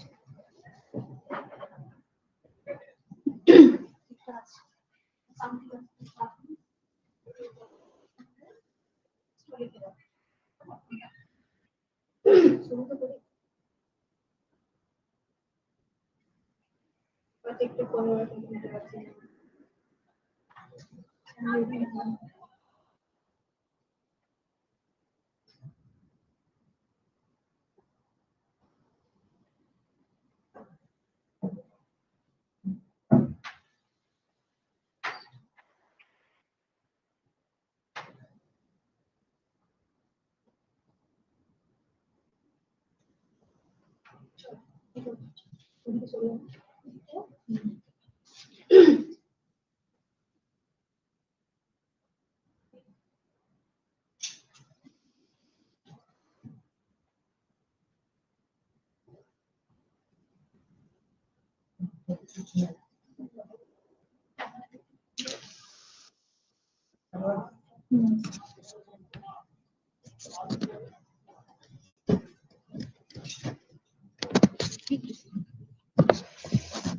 নারী লোক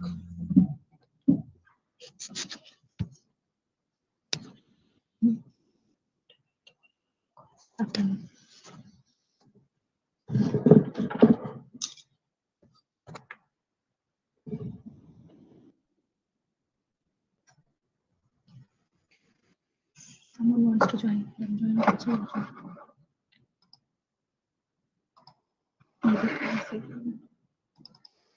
Admit on. Admit. Sure.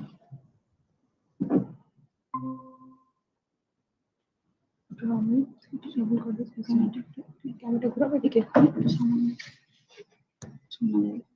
ঠিক আছে।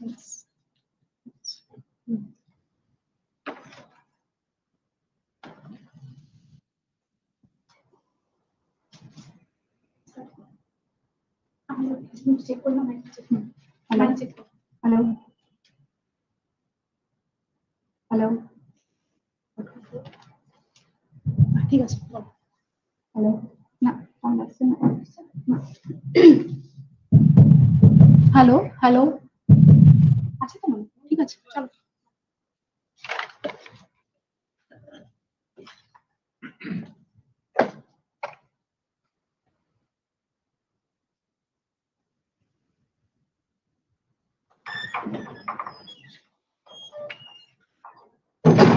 Okay, welcome back.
Hello,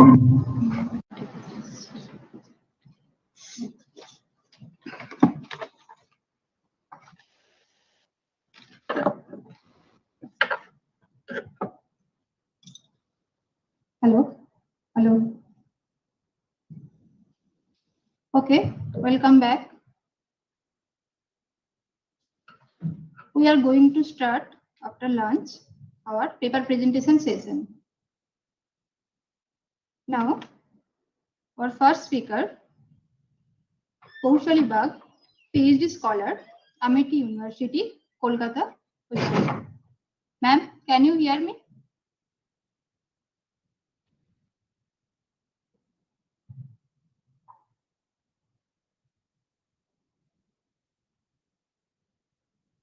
Kaushali Bagh, can you hear me? Hello.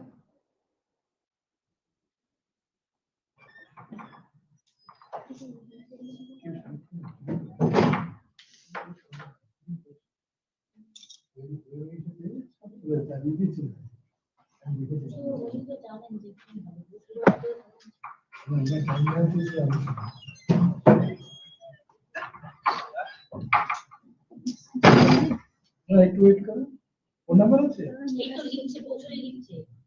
Yes, ma'am. Please present paper. Okay, please continue.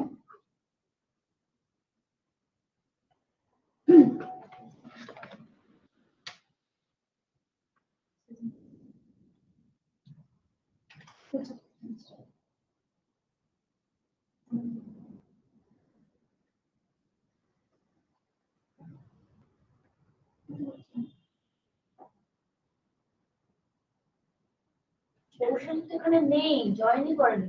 Join করা আছে নাকি? গ্রুপ থেকে লিখছে। ওকে এই যে লিংকটা দেওয়া আছে, লিংক দেওয়া আছে তো ওই লিংকটা হবে যে লিংকে জয়েন করতে। ও হয়তো ইউটিউব খুলে বসে আছে। হতে পারে।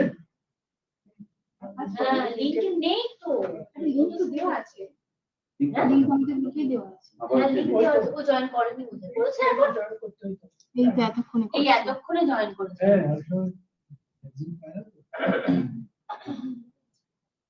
ওই না জয়েন করেছে এই পত্র করলো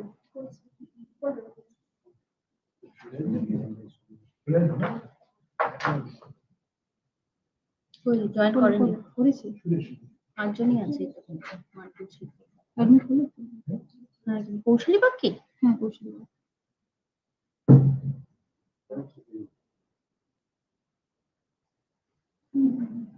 শঙ্কর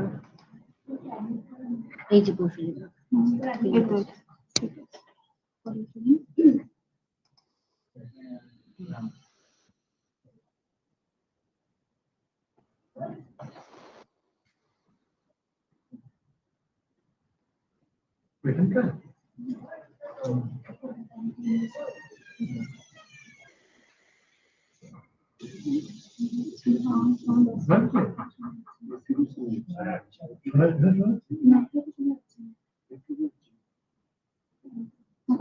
এখানে তাহলে স্পিকার অন নেই না, ওইটা তো স্পিকার এর সঙ্গে কানেক্টেড অন আছে। তো ইউটিউবে করেছে কি? ইউটিউবে শোনা যাচ্ছে কিন্তু তাহলে একটু দেখতে হবে, এখানটা দেখতে হবে, বললাম তো আসবে।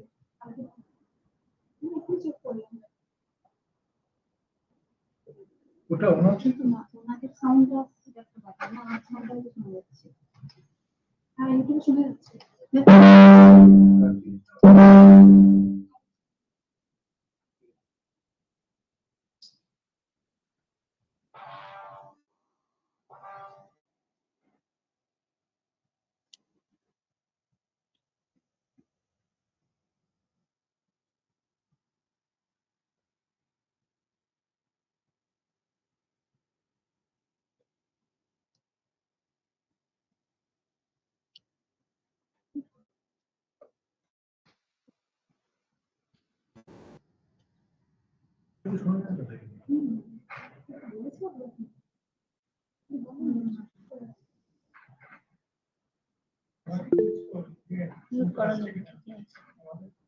জিজ্ঞেস করেন এখানে Ma'am, can you hear me?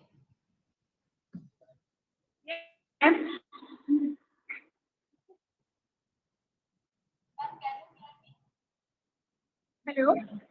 Ma'am, can you hear me? I am audible to you? Yes.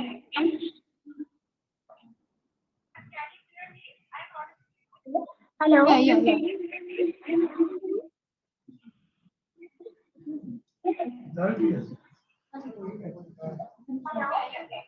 Can we start, ma'am? Okay, ma'am, please continue. Okay. I am Poshani Bag from the Amity University, Kolkata.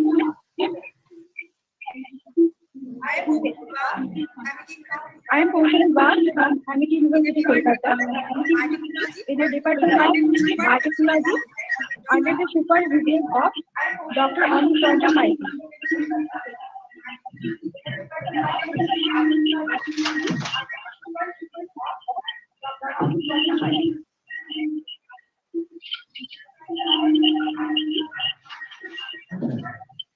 Today I am going to present my research topic, that is carbogen cholesterol CRCD nanograph conjugates for targeted delivery of functional disease, UAT7 axis via interactive.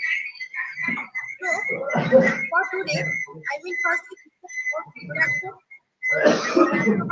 why carbogen conjugate is used and what are the receptor and ligand, and talk about polymer synthesis, and we also talk about nanograph conjugate formation, then characterization, and I will show you the amino acids and how it's moving.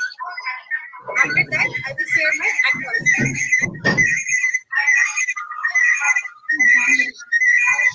So, what is glioblastoma? Glioblastoma is common primary characterized by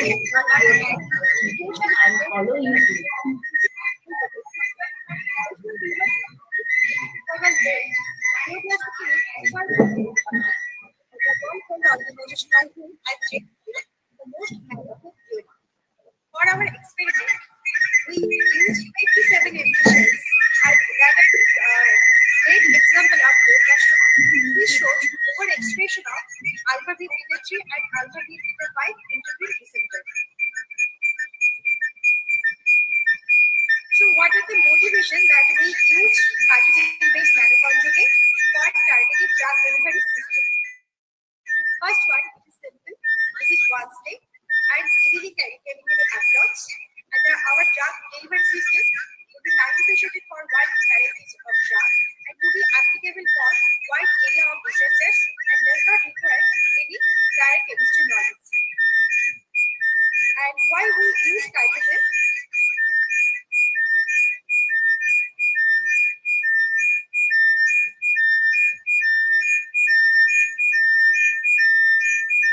Why carbogen? Because carbogen is biocompatible. Because carbogen is biocompatible and primary and it is positive charge. Encapsulation is very simple. Installation is easy and delivery system Permission. Then our nanometation Then our level of distribution. Because it is final target. First, enter the tumor tissue. Second, we follow cellular endocytosis mechanism and enter inside the tumor cell and exert without therapeutic effect. Finally, the drug candidate reaches invisible organelles action of mechanism.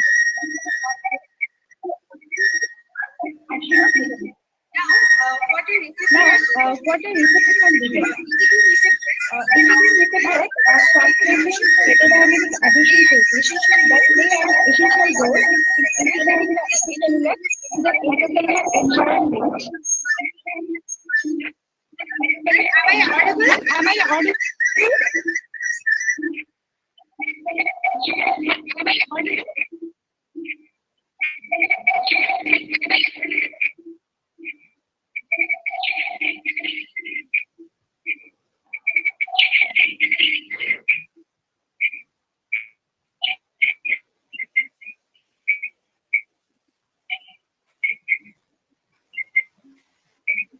integrin receptor are activated, and integrin receptor are activated and binding to the obligate are obligate photodynamic receptor consisting of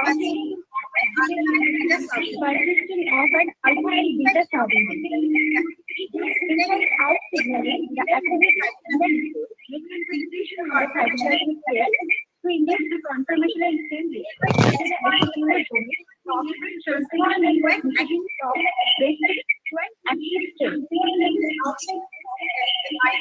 Outside in signaling the binding of ligand to the extracellular domain, active integrin transmit a conformational changes the plasmic state, which is the activation of kinases and adapter molecules in the cytosol. That is cyclic activity and targeting ligand. Because there is a bind to a heterodynamic receptor that is alpha V beta 3 and alpha V 5 which are overactive in human cells. C amino acid compose the structure of the RGB, that is arginine, glycine, and alphatic acid. Peptide principal role especially cell adhesion by binding to the integrin receptor and other cell transcription. Adhesion by binding to the integrin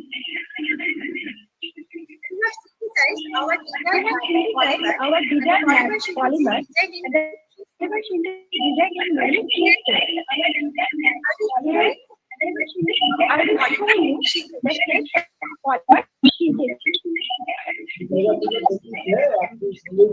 will show you the polymer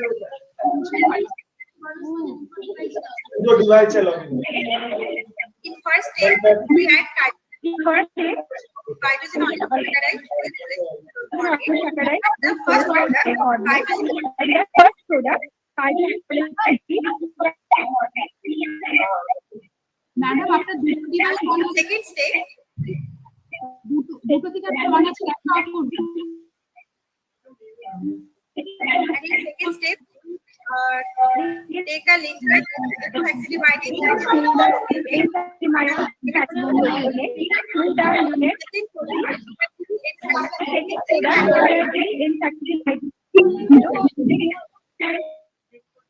in final product, we create our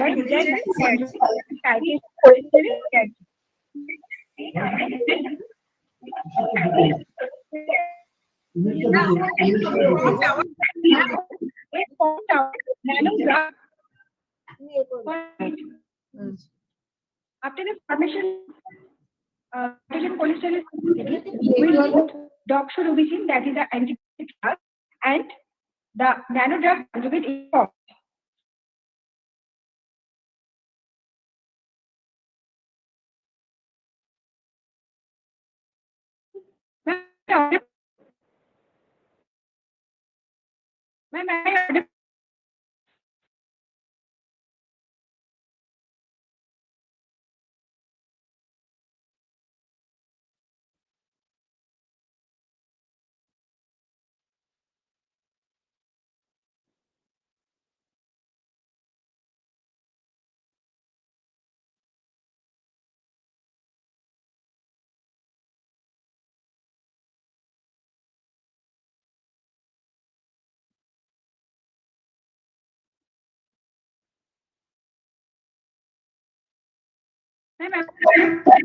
কৌশলী bug madam আপনার হয়ে গেছে কি ma'am presentation? না না ma'am আরেকটু বাকি আছে madam. Okay, you continue.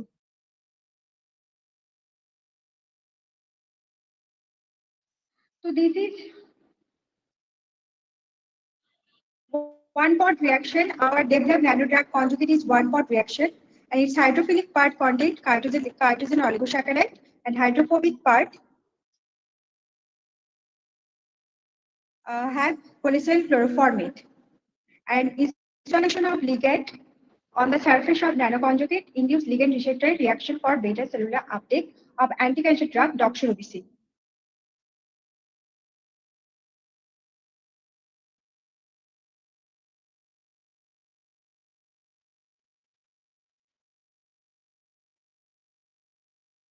This is the polymer characterization of our through FTIR, and the absorbance band 1627.17, that is shifted to 1647.7 centimeter for shear stretching of amide bond, 1526.69 centimeter inverse, which is shifted to 1516.81 centimeter inverse for any stretching Madam? of amide bond.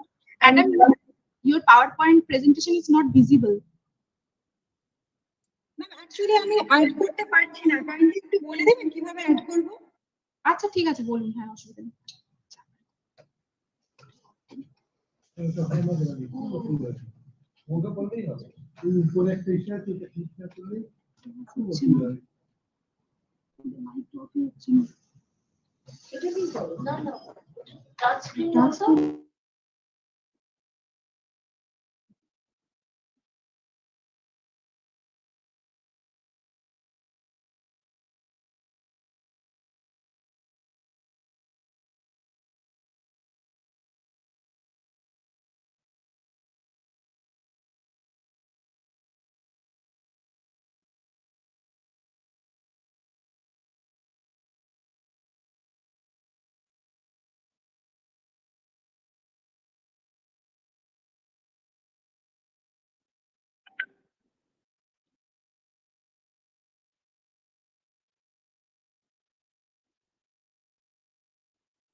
Hello.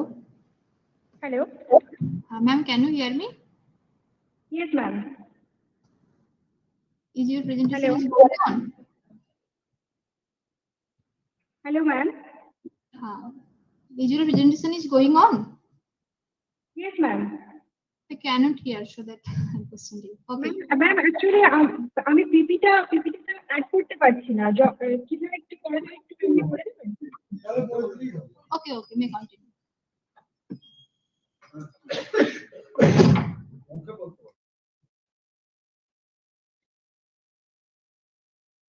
So, and the 1024.41 centimeter inverse was shifted to 1014.4 centimeter inverse for stretching of shear bond that confirms the successful modification by CRGD in our polymer. The characteristic state which object is 490 nanometer for doxorubicin, resulting successful conjugation of doxorubicin that is incorporated into polymer.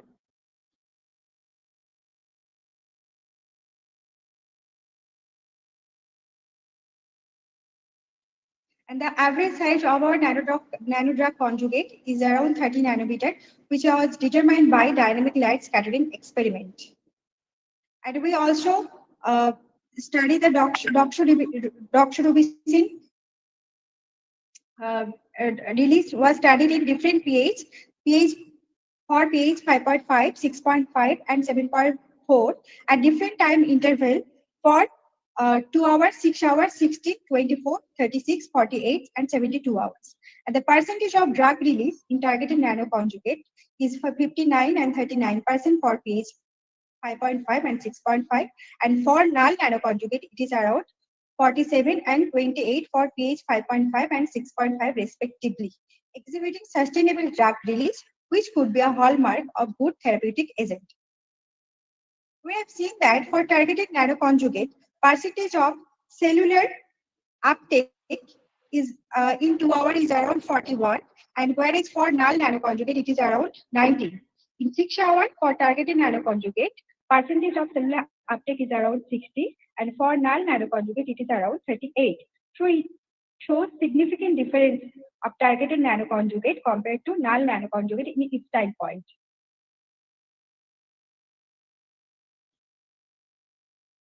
Cellular uptake of targeted nanoconjugate was studied using U87MG cells, where CRGD are overexpressed in 2D cell culture model. We observed that the cellular uptake of targeted nanoconjugate is higher at various incubation times for 2 hours and 6 hours respectively in U87MG cells. But this increased cellular uptake is missing when cells were incubated with null nanoconjugate, doxorubicin loaded hydrogen cholesterol without CRTD under the same experimental condition. We also study the same experiment in control cell line CHO. So what we have seen that there is no significant differences between targeted and null nanoconjugate. Cellular uptake is null. So this proves that integrin receptors are overexpressed in cancerous cell line, not in immortal cell line. I would like to thank Amity University Kolkata, my guide, Dr. Amit Ranjan Maiti sir, and Sabang Sajanikanta Mahavidyalaya, that giving me such a wonderful opportunity. Thank you.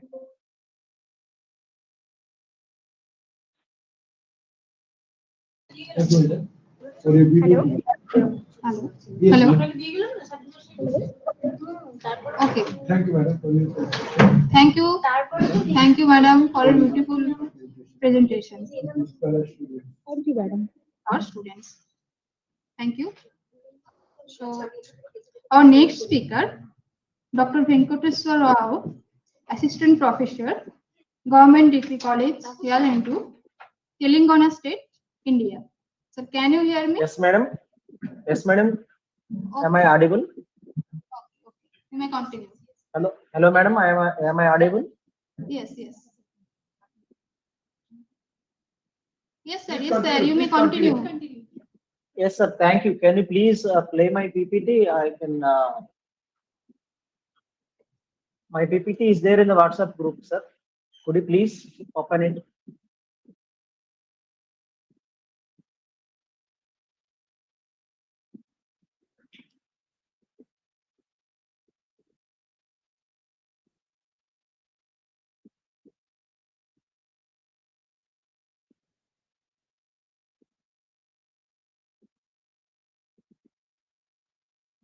Hello, sir.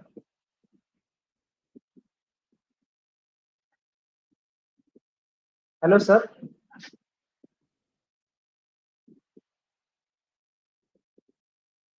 My PPT is there in the group. Your PPT is not visible, sir. Yes, sir. Yes, madam. In the morning session, I sent it. Okay, okay. Can I send it again?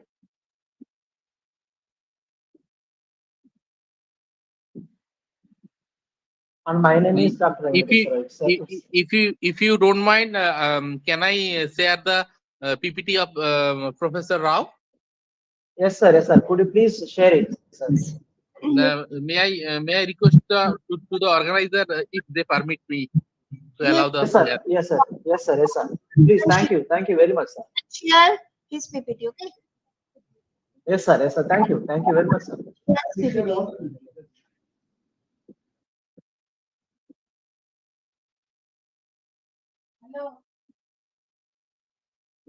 Just a minute. Yes, sir. Thank you.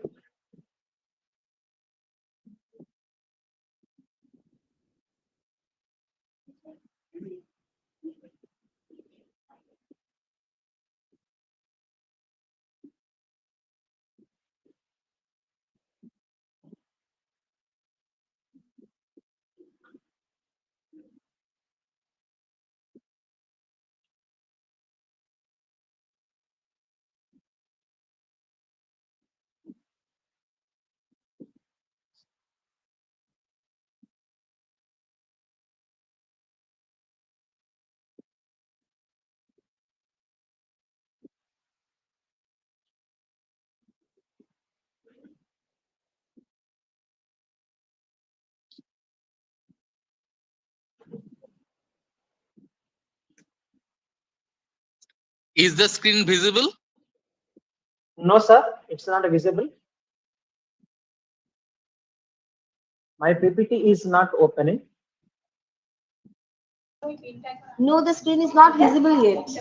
On the top, there is a part PPT.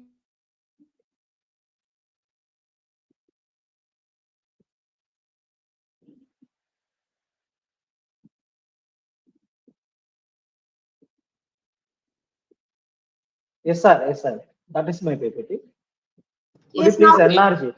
Yes, you can carry Yes, on. sir. Yes, sir. Thank you very much, sir. Thank you very much. And myself, Dr. M. Venkateswara, Assistant Professor in Zoology and Gaudigiri College, Ellendu, Telangana State. My title is Comparative Study of Electrophoretic Studies on Tissue-Specific Inhibition of Esterases in Liver, Brain, Tissue of two freshwater fishes, Channa punctatus and Leviorohita, exposed to enzyme inhibitors, Paraxon, Eserine, and PCMB. Introduction. Esterases are those enzymes which catalyze the formation and breakdown of carboxylic acid esterases of alcohols. Enzyme inhibitors are substances which change the catalytic action of the enzymes and consequently slows down or stop the catalysis. Esterases can be used as the biomarkers for studying the exposure and toxic effects of one or more contaminants. Carboxyl esterases enzymes play a vital role in pesticide detoxification. They hydrolyze efficiently synthetic pyrethroids and carbamates. Materials and methods of my research study. Collection of fish from the freshwater pond. Next, acclimatization in the laboratory. Dissection of liver, brain tissue of Channa punctatus and Leviorohita. Homogenization of tissue in 0.01 normal tris HCl. Centrifuge and correct the supernatant. Add 20% of sucrose solution containing 0.05% of bromophenol blue as a tracking dye. 0.1 ml of mixture is used as the loading sample on polyacrylamide gel electrophoresis. Esterases were visualized on the gels by staining with alpha naphthyl acetate as a substrate. These esterases were exposed to 3 enzyme inhibitors for the inhibition study. Electrophoretic binding pattern of esterases were visualized and esterases were classified with the standard procedures. And this is my actual gel plate I have researched in my laboratory, Kakti University, Warangal. Liver tissue of Channa punctatus. In control, there are 3 esterases, esterase 1, esterase 2, and esterase 3. After that, this plate is exposed to the enzyme inhibitors are 1 Paraxon, Eserine, and PCMB. The results are as follows. The result is in control liver, there are 3 esterases, 1 esterase 1, esterase 2, esterase 3. But when this plate is exposed to Paraxon, Eserine, and PCMB, the esterase 1 is inhibited by both Paraxon and Eserine, but not by PCMB. That is why esterase 1 were classified as choline esterases. And esterase 2 is not inhibited by any other inhibitor. Therefore, they are classified as enzymes resistant to inhibitors.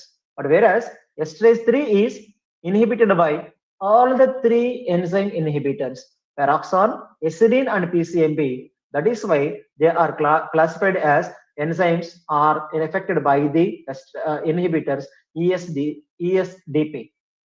And this is the brain tissue of Channa punctatus plate. In control, I have visualized 3 esterases in the control, esterase 1, esterase 2, and 3. And after exposure to Paraxon, Eserine, and PCMB, and the result is as follows. The result shows that esterase 1 of brain tissue is affected by Paraxon only, and hence these are classified as carboxyl esterases. And esterase 2 also inhibited by only Paraxon, and they are classified as carboxyl esterases. But whereas esterase 3 is inhibited by both Paraxon and Eserine, but not by PCNB, hence they are classified as choline esterases. And coming to the liver tissue of Leviorohita, in control, next slide. Yes, sir, thank you. In control liver tissue, I have visualized 3 esterases, 1, 2, and 3. After exposure to the enzyme inhibitors, next slide, sir. The enzyme inhibitors, the esterase 1 of the liver tissue is inhibited by all the 3 enzyme inhibitors, and they are hence classified as CHSP, means these enzymes are inhibited by the inhibitors. But while the second enzyme, esterase 2, is inhibited by only peroxan only, hence they are classified as carboxyl esterases. But while the third enzyme, esterase 3, is inhibited by acidine only, hence they are called as acidine resistant to enzyme inhibitors, acidine resistant enzymes. And coming to the next slide, brain tissue of Labio rohita exposed three enzymes, three esterases in the control, esterase 1, esterase 2, and also 3. But after exposure to the three enzyme inhibitors, peroxan, acidine, and also PCNB, the results are as follows. In the control, esterase 1 is inhibited by acidine and also PCNB, but not by peroxan. They are hence classified as aryl esterases. Aryl esterases are those enzymes which are not affected by, not influenced by peroxan, but influenced by both acidine and also PCNB. And coming to the esterase 2 is not inhibited by any other inhibitor, hence they are classified as enzymes resistant to inhibitors. Not in esterase 3 is inhibited by allosa.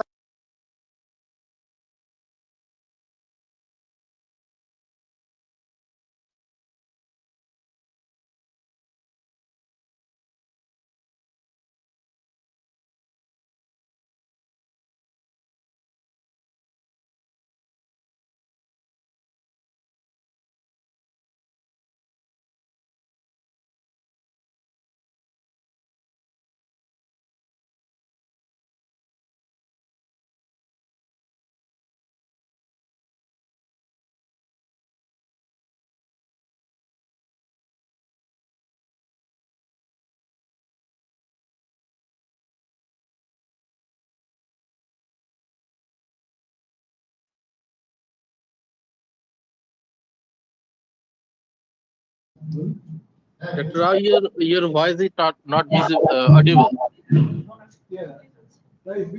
Hello. Hello, can you hear me? Doctor Rao মনে হচ্ছে বেরিয়ে গেছেন। Hello, can you hear me?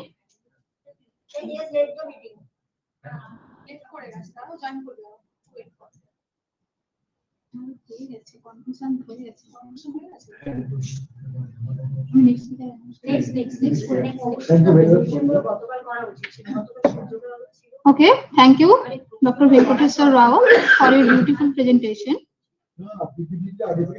And now, our next speaker is Dr. Sandeep Kumar Das, Assistant Professor, Gaurbanga University, Malda, West Bengal. Hello, sir.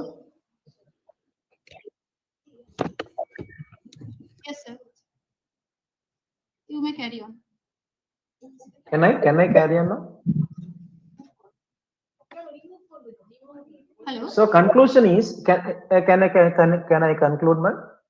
Okay. Carry on. Okay, the conclusion is the esterase inhibition study reveals that the usage of aquatic esterase enzymes as biomarker pollution of aquatic ecosystem with the pesticides. Esterase shows the differential banding pattern in the different tissue of the fish. Esterases are also used as bioremediation. This study reveals that esterases play a vital role in the resolving taxonomic and population status of many organisms, including fishes, and this could help in monitoring the fish. And the references. Thank you.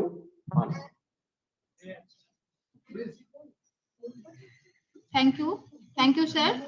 So, I would request our next speaker, Dr. Sandeep Kumar Das. Please continue, sir. Yes. May I audible, madam? Yes. May I audible? Yes. Okay.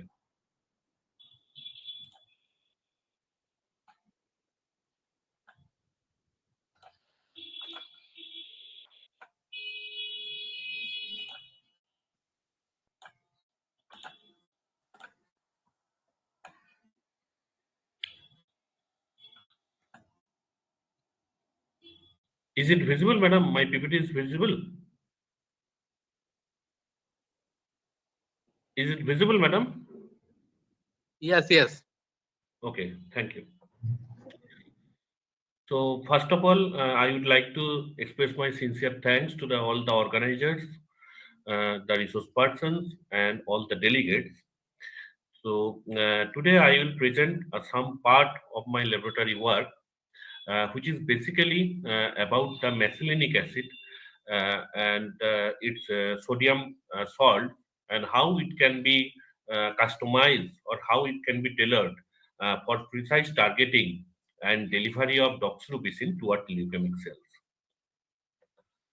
So before starting the core part of presentation, everybody we know that what is cancer. It is a kind of metabolic disorder, and there are various types of cancer. And basically today I am will focus about the leukemia and how it can be managed and using the sodium salts of methylenic acid.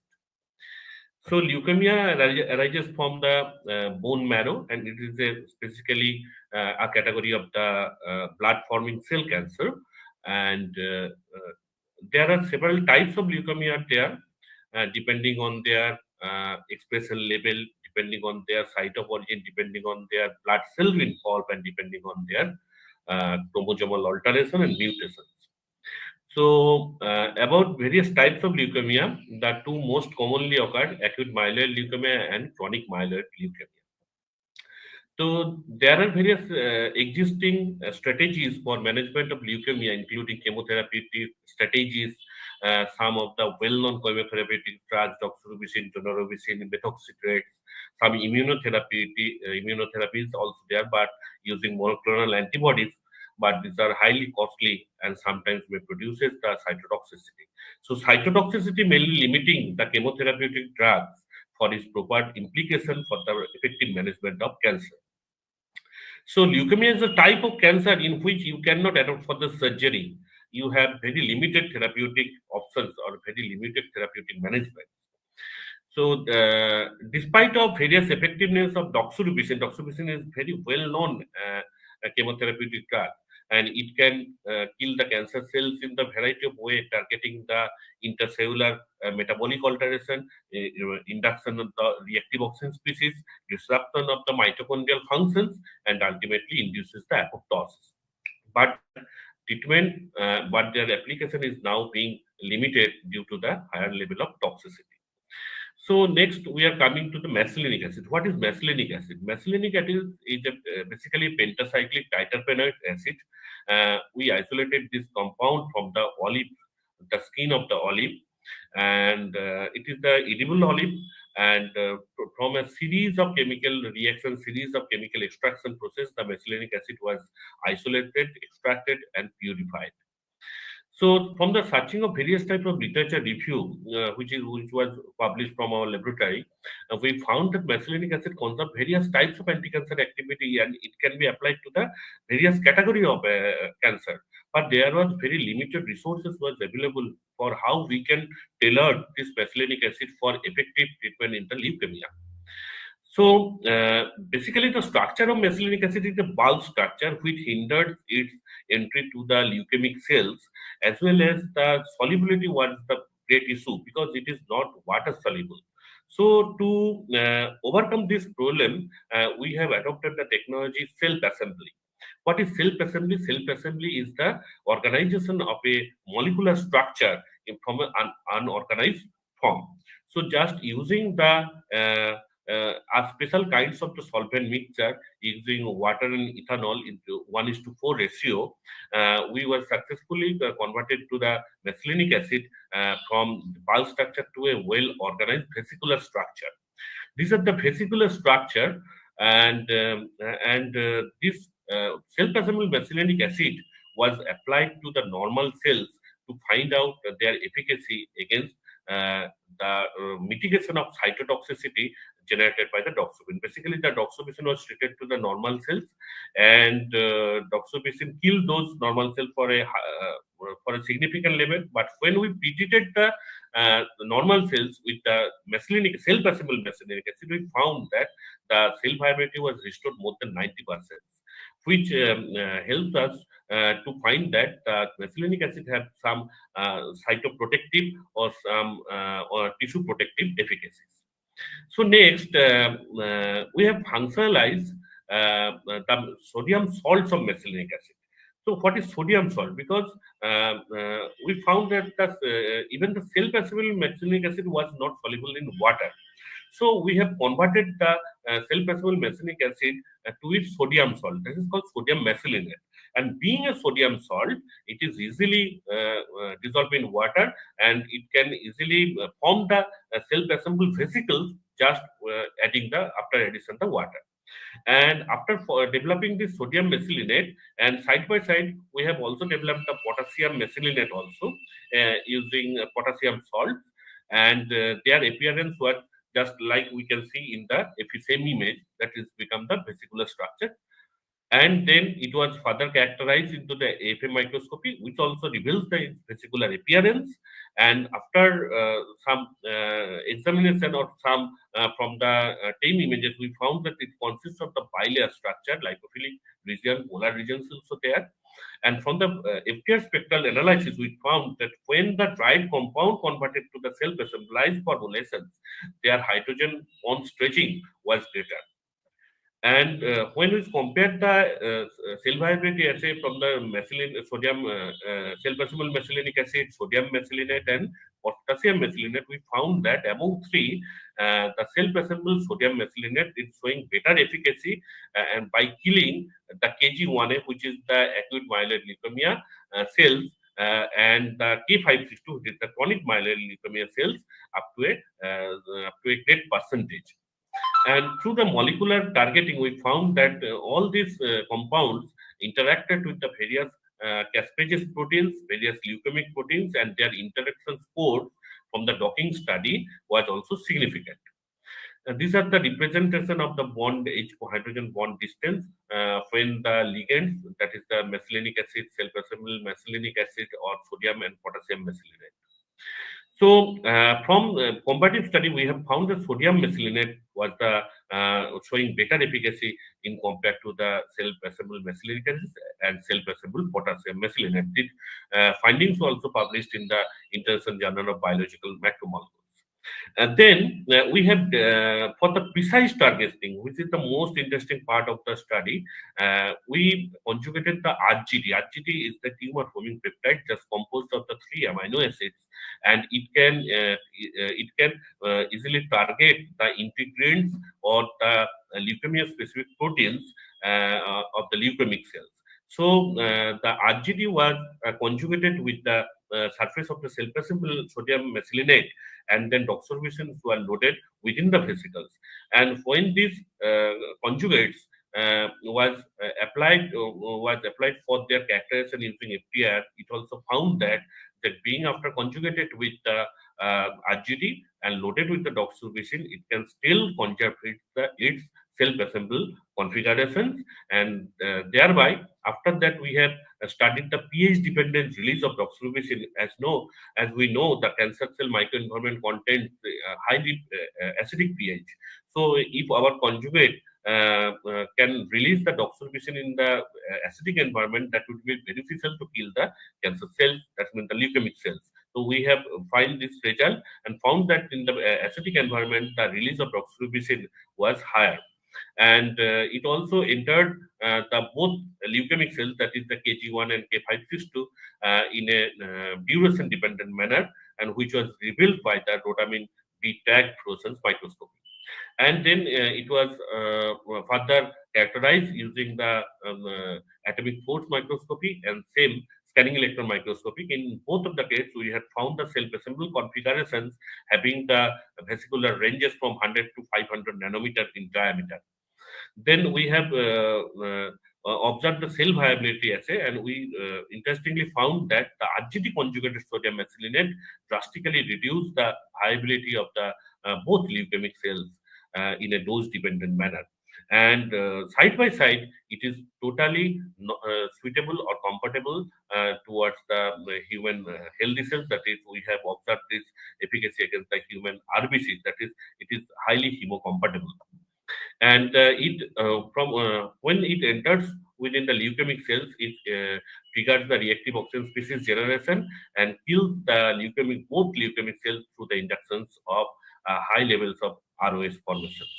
And side by side, it's also altered the nuclear morphological changes, which is the evident from the ETBR AO, the double dual staining microscopic analysis, and where is found that there is the induction of the apoptosis. And it also further confirmed using the DAPI staining through chromatin condensation. And side by side, it also increases the mitochondria, it also decreases the membrane potential of mitochondrial transmembrane potential, which also indicates the induction of the apoptosis after the treatment of this compound. Then some in silico studies were conducted, and for this, some of the integrins which are highly expressed in the both acute and chronic myeloid leukemic cells, some of the responsible proteins, just like the BCR-ABL kinase, FLT3, which also expressed in the KML, that is the CML cells. And after when we collected these proteins from the protein database, and we have targeted using the RGD, and we found that is a high interaction score, which is known as the docking score -5.2, which indicates the better binding affinity of the compounds with the responsible leukemic cell proteins.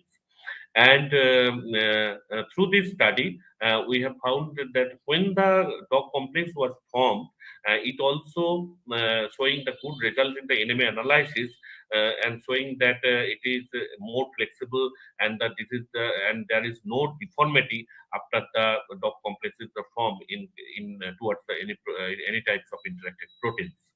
So through this study, we have found that the tumor-forming peptide functionalized sodium mesylate loaded with the DOCs can be utilized for effective delivery of doxorubicin towards the leukemic cells. Side by side, it is totally compatible towards other healthy cells, and which can be utilized for the further chemotherapeutic events in future. These are the references, and I sincerely acknowledge all my team members, all my research scholar, and express my sincere gratitude to Professor Prajogopan Prag of Vidyasagar University, who isolate and characterize the methylenic acid. And these are my research scholar. Jimli and Najbar already awarded PhD, and Soman Samanta just submitted the thesis, and then Rubai Ahmed also pursuing PhD, and Sonia just newly joined. And these are basically the part of the work of Dr. Jimli Banerjee. Thank you all. Is there any question? Please. Is there any question?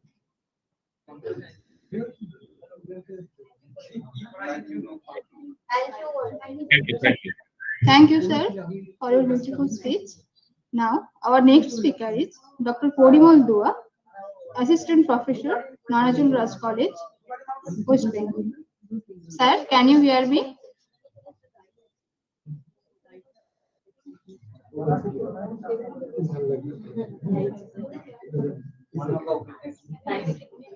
Dr. Porimal Dua, can you hear me? Okay. Our next speaker is Dr. Simanta Dev, Assistant Professor, Gaurabanga University, Malda, West Bengal. Sir, please carry on.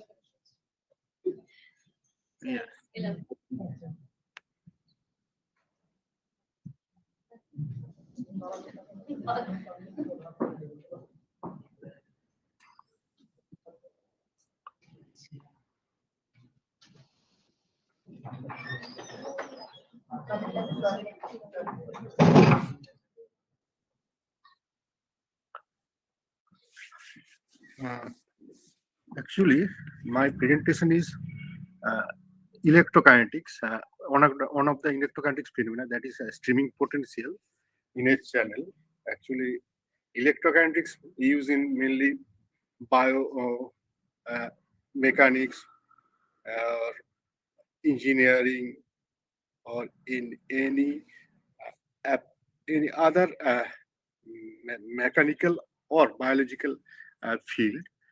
So I just give you some view of mathematical modeling of electrokinetic phenomena, that is a streaming potential. There are actually four type of electrokinetic phenomena: electrophoresis, electroosmosis, and streaming potential and sedimentary potential. Uh, Electroosmosis is the actual momentum of electrolyte uh, under the influence of electric field in a channel. And if on the other hand, electrophoresis is the moment of uh, charge particle relative to a particular fixed surface or electrolyte solution under the electric field. Whereas streaming potential is the generation of electric field uh, due to the pressure driven flow. And another is sedimentation potential, where electric field also generated due to the movement of uh, uh, uh, particle, charge particle.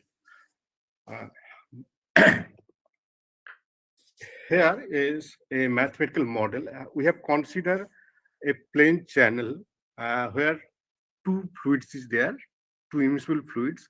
One is electrolyte and one is dielectric liquid. Uh, Electrolyte fluid is uncharged and dielectrolyte fluid where the free ions, charged ion is there. And uh, another thing, the interface of the two fluids is charged due to the excess free ions inside the dielectric liquid layer. And as well as in the both fluids, there are cation and anions present in the both fluids. So uh, if we mathematically represent the potential inside the fluid, then the equation must satisfy the Poisson equations in equation 1a and 1b. I write the Poisson equations. Two equations is required because of there are two different fluid is there. So for both the layers there are one equations, and these are the charge density, where right hand term in the right hand term you may see that n plus and n minus term is there, which are actually a Boltzmann distribution, actually a molar concentration.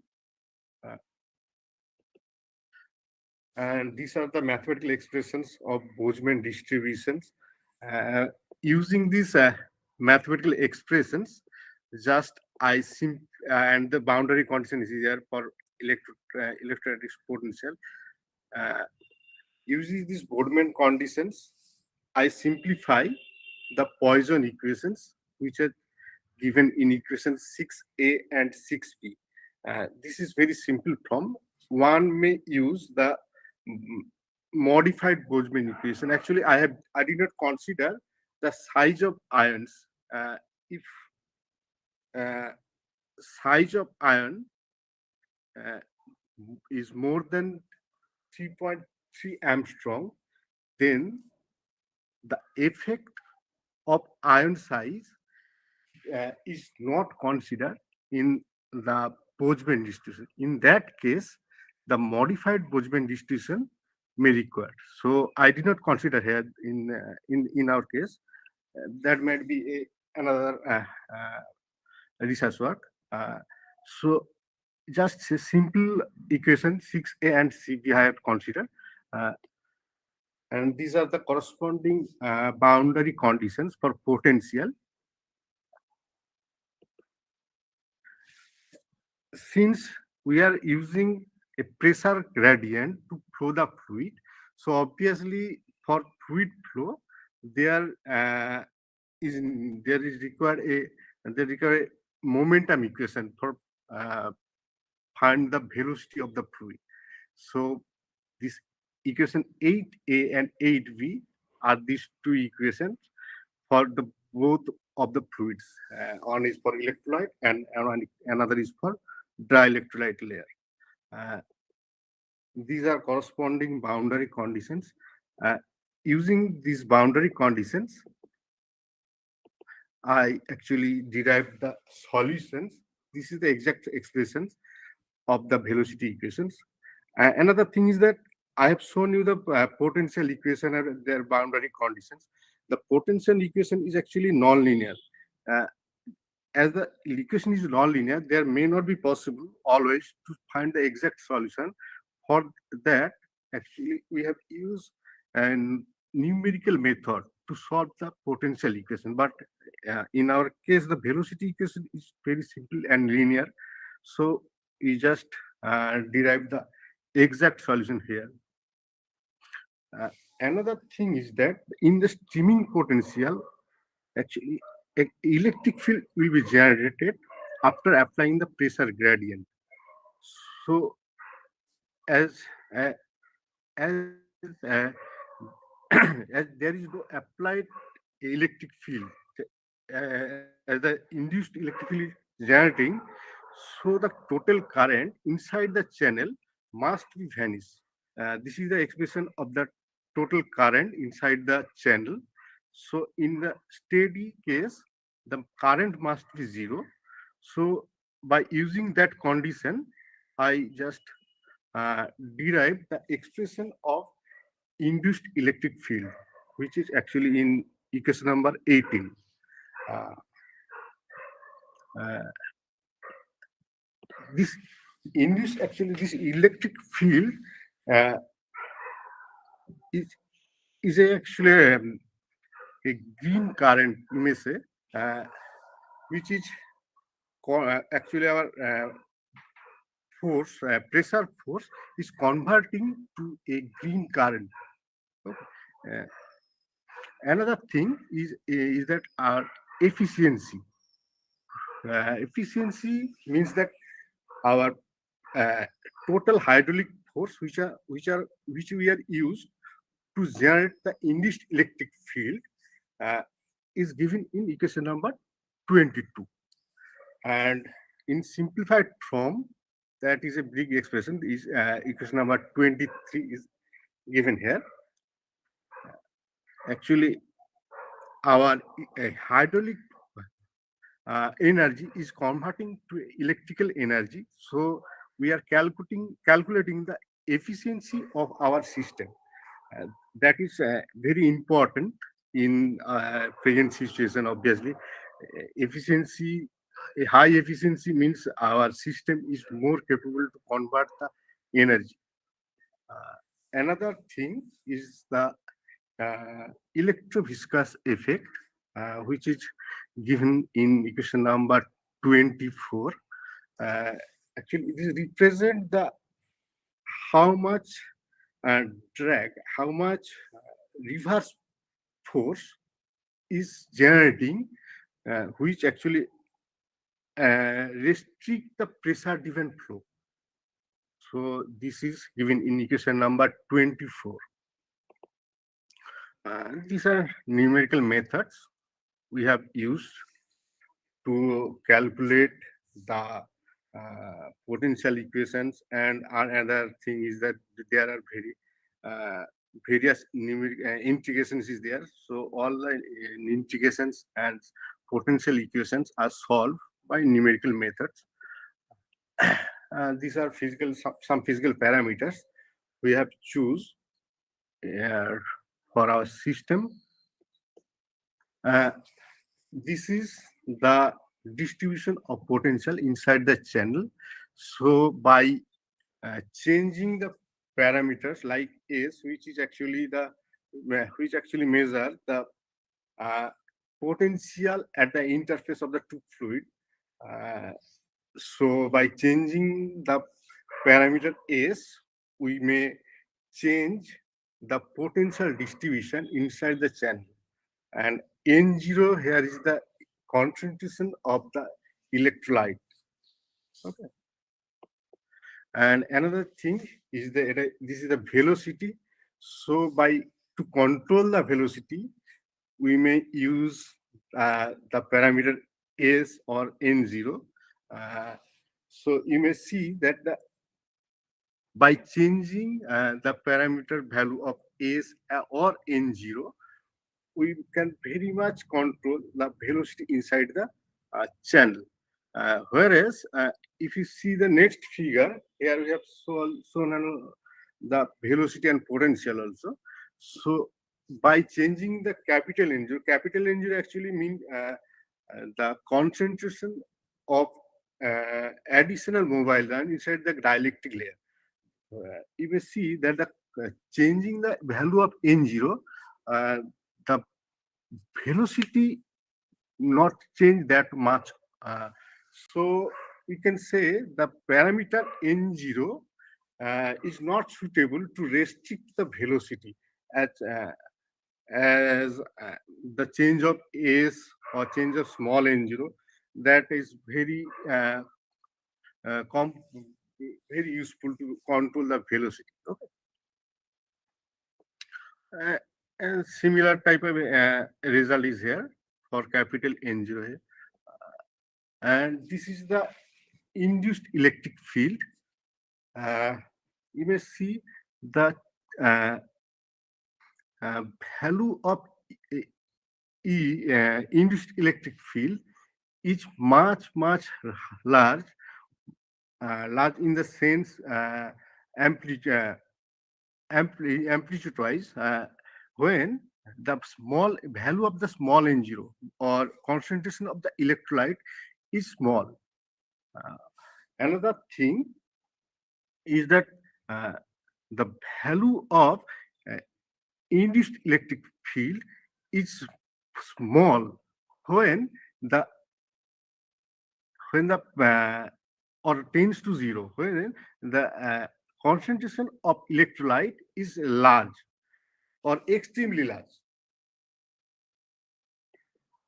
And in here I have shown the electroviscous effect, which is actually a restrictive force which restrict the pressure demand flow. Here another thing is efficiency. In our case, we see that the maximum efficiency of this model is approximately 38, and which can be achieved by minimize the concentration of the electrolyte or minimizing the potential at the electrolyte or dielectrolyte interface. There are some three-dimensional result which also same representations as before. These are validations, and actually, as in our case, our achievement is that as maximum efficiency is 30%, which did not achieve as before. This is the most prominent achievement in our study. Okay, and these are some references. And thank you.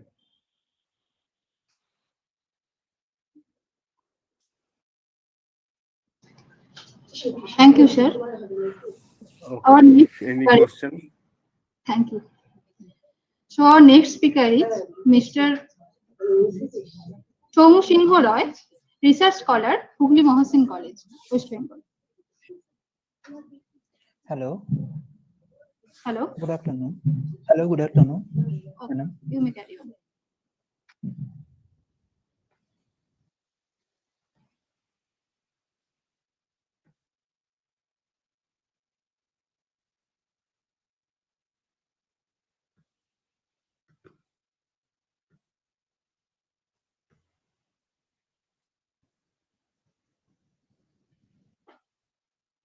Madam, is my screen is visible here?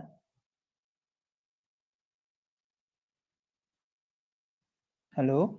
Yes, yes. You may carry on. Myself, Somasin Nair, is a scholar. of the Department of Physiology, Coupling House in College, under the supervision of Dr. Alok Kumar Saran sir, Associate Professor and Head. So today my topic is the comparative assessment of the two behavior risk factors, that physical inactivity and unhealthy diet among the tribal population in rural areas of West Bengal, India. The tribal population is the significance of the portion of the state demographic mosaic. According to the 2011 census, it is a become home state of the 5.8% of the state total populations. It is in the exhibit the rich controls has the rich exhibit in the cultural aspects and distinct the languages and the unique socio-economic structure largely influenced by the religion and geographical and historical context. The district of the Bardwan, Hooghly, and Bankura and Purulia and West Midnapur are particularly notable for their tribal presence. This is their tribal distribution in India and also in West Bengal. The socio-economic and cultural aspects. The rural and they are engaged in agriculture and related their activities. The socio-economic status of these tribal families, because of they are below they are living in the below poverty line and lacking access of the basic amenities like the such of drinking water, healthcare, and also their education. But it has been shown that the culturally the tribal communities and this very much vibrant and diverse in case. It is so then, for instance, the Santal in Bankura celebrates the different festival that is Baha Porov, a festival of flowers that makes their advent in springtime. Similarly, the Koda community in Hooghly district is known as their vibrant dance forms and folk song or that are performed during their various festive times. The traditional Buddhists, so West Bengal is the eastern region in the state in India. There is including the dependents of the tribal population like Santal, Ora, Munda, and Lodha communities. These tribes are the food have different kinds of food habits and physiological characteristics. This depends on their traditional lifestyle, geographical environment, and also their socio-economic conditions. Their agrarian lifestyles is dependent on availability of the local resources, because mainly on depends on the plant-based and while the rice being staple food and complementary their vegetables, fruits, and wild edibles. The use of the local species and herbs is very much common in the tribal cooking, which is not only they add the flavor but also they provide some medicinal benefits. Like for example, the use of turmeric, garlic, and ginger is very much widespread, all of which are known for their anti-inflammatory and antioxidant properties. And the tribal peoples also prepare a variety of the fermented food, which is continued to guard into their health and enhance their nutrient absorptions. The physiological health and the nutritional status. The traditional food habits of the West Bengal tribes have a significant impact on their physiological health and the nutrition. Generally, it is shown that the tribal population has a lower BMI value compared to their urban populations. It is a higher prevalence of their undernutrition. This faces their different micronutrient deficiencies, particularly iron, vitamin A, zinc, and prevalent among the tribal women and children. It is shown that the Santal in Bankura districts are reported a higher prevalence of ammonia, with more than of the 70% of women are being affected. The tribal people exhibited a lower incidence of the lifestyle-related diseases such as the obesity, diabetes, and cardiovascular disease compared to their urban populations. The tribal women, besides this, that the tribal open have the limited access to their healthcare service, including their childbirth and early marriages and lack of family purpose, etc. The objective of my study to determine the dietary and physical activity profile of the obese adult subjects, both male and female, among the tribal population in rural area of West Bengal.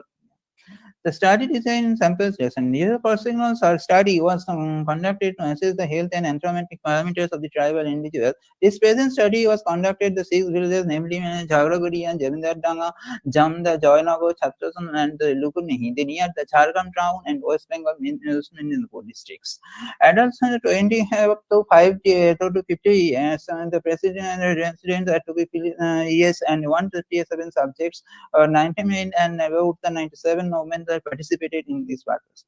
Some 83%, some and 77% of the women are aggregate to participate in this study. It is shown that the vast majority of the people are illiterate and they are predominantly settled out. They depend on their cultivators and their low wage earners. The nutritional status are evaluated using their internally accepted that WHO guidelines. The following cutoff is present: the chronic energy deficiency BMI is less than 18.5, and normal range is 18.5 to 24.9, and overweight is greater than 25, equal to or greater than 25.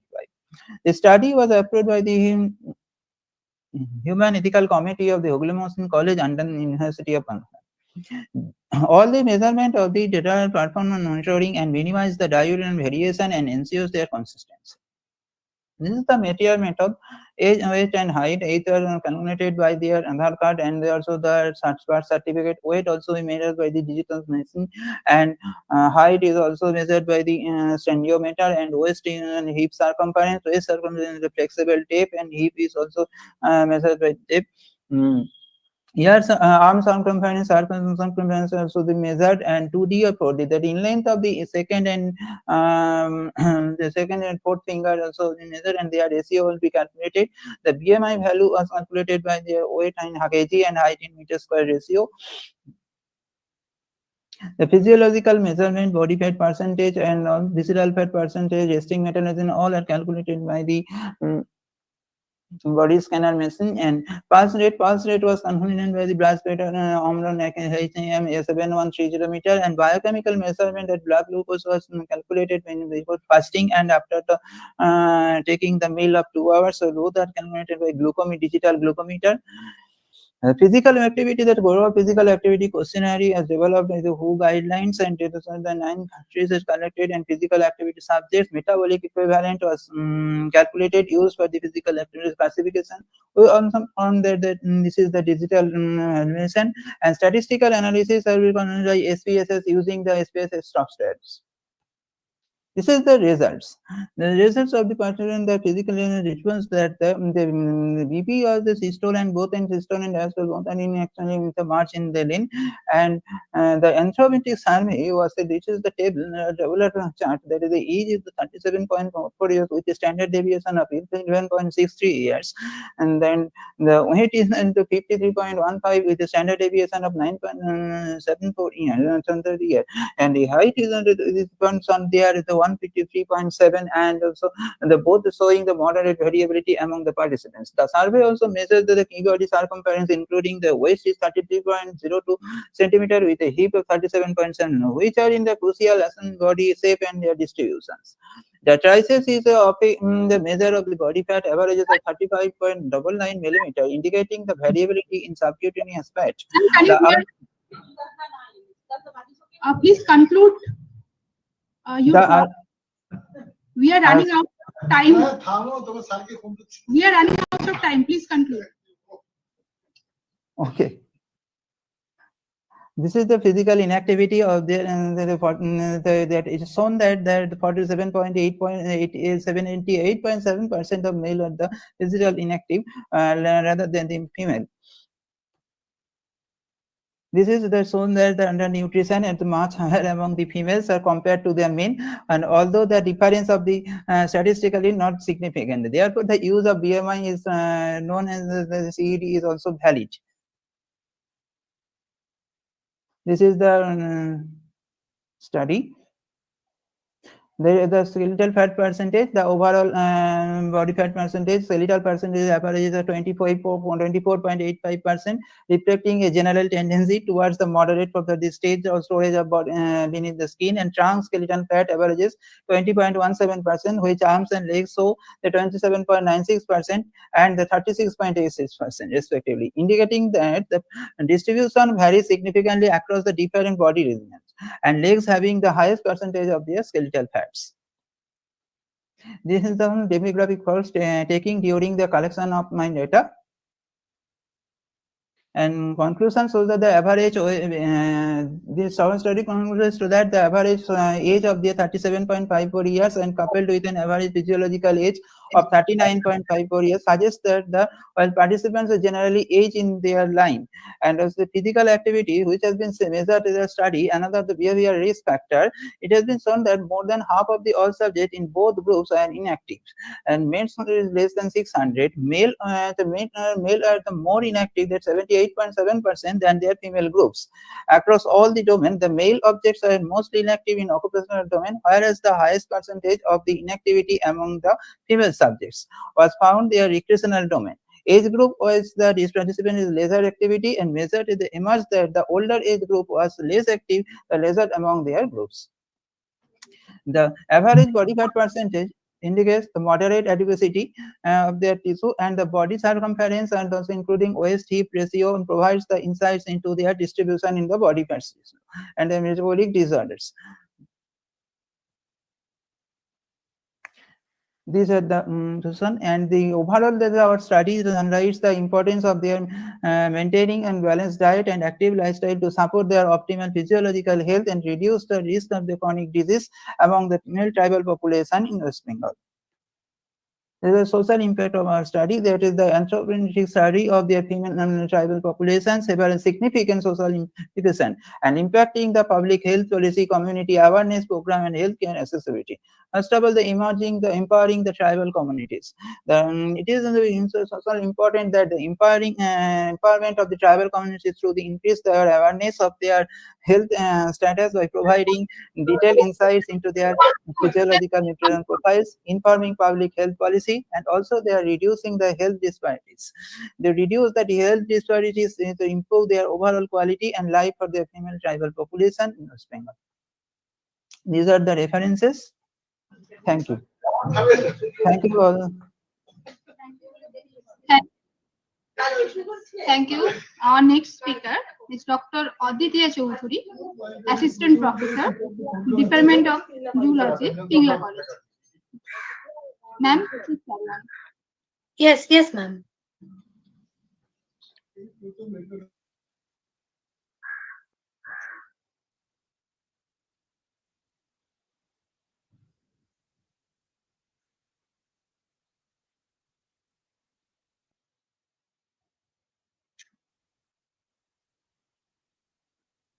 Is my screen visible? Is my PPT visible? Yeah. Yes, ma'am. Yes, ma'am. Yeah. Yes, ma'am. Carry on. Okay. So good afternoon, everyone. This is Aditya Chaudhuri, Assistant Professor, Department of Zoology, Pingla Mahavidyalaya. Today, the topic of my discussion is the vicious cycle of stress and sleep deprivation, a lifestyle hazard with far-reaching consequences. To start with our discussion, first we need to know what is sleep. As we all know, sleep is a naturally recurring state of altered consciousness and reduced sensory activity in the body. Now, what is stress? Stress is the body's natural response to challenges or demands. It is a physiological and psychological reaction triggered by various external and internal factors known as stresses. Stress can be classified into two main types, that is acute stress and chronic stress. The electroencephalogram or EEG patterns, eye movements, and muscle activities are used to identify the types and stages of sleep. Sleep is broadly categorized into two main types, that is non-rapid eye movement, and that is non-REM sleep, and rapid eye movement or REM sleep. The non-REM sleep consists of three stages, N1, N2, and N3, and accounts for approximately 75% of total sleep. And the rapid eye movement, that is REM sleep, is associated with dreaming and comprises of 25% of the total sleep time.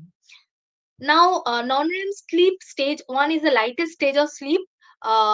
It serves as the transition from wakefulness to sleep, characterized by low amplitude, mixed frequency brain waves, muscle activity slows down, and eye movements are slow and rolling. Typically, it lasts for 1 to 7 minutes. Now, N2 stage represents deeper sleep than N1, and it's characterized by specific brainwave patterns known as sleep spindles and K complexes. Presence of sleep spindles and K complexes are the characteristic of this stage. The heart rate slows further, body temperature drops, and muscle relaxes further. It lasts for 10 to 25 minutes. Now, N3 is the slow wave sleep or deep sleep, and it is essential for restorative process. It is dominated by slow delta waves with high amplitude and further reduction in heart rate and respiration. Muscles are relaxed, and it is difficult to awake someone in this stage. It typically lasts for 20 to 40 minutes. Now, REM sleep is associated with vivid dreaming and plays a very important role in memory consolidation. Brain waves become rapid and desynchronized, similar to an awakened state. Rapid eye movements occur here. Muscle tone is nearly absent, leading to temporary paralysis. Heart rate and respiration becomes irregular. The first REM period lasts about 10 minutes, with subsequent REM stages lengthening, and the final one lasting up to an hour.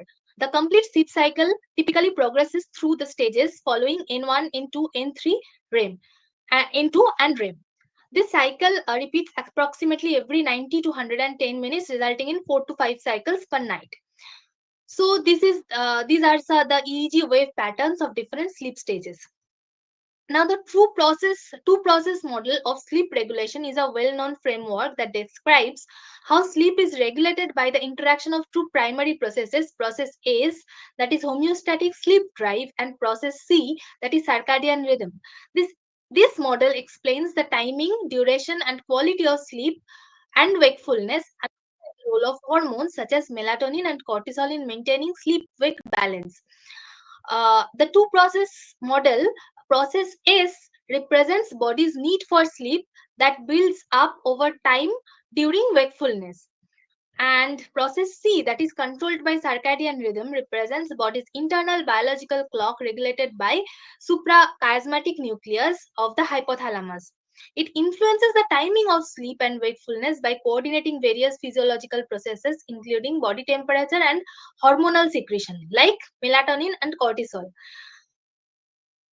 During the day, the homeostatic sleep drive, that is process S, gradually increases with the circadian rhythm, promotes alertness. As nighttime approaches, circadian cues align with the increased sleep pressure, facilitating sleep. During the night, process S declines as sleep pressure is relieved, while process C promotes wakefulness in the morning.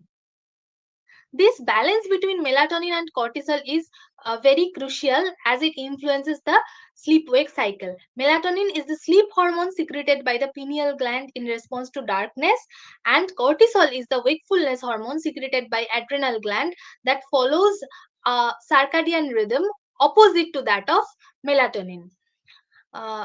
As darkness increases, melatonin levels rise, preparing the body for sleep. Cortisol levels drop, reducing alertness and allowing the body to rest. In the morning, melatonin levels decline with exposure to light, cortisol levels rise, and chronic stress or irregular light exposure can lead to elevated cortisol levels at night, suppressing melatonin and impairing sleep quality.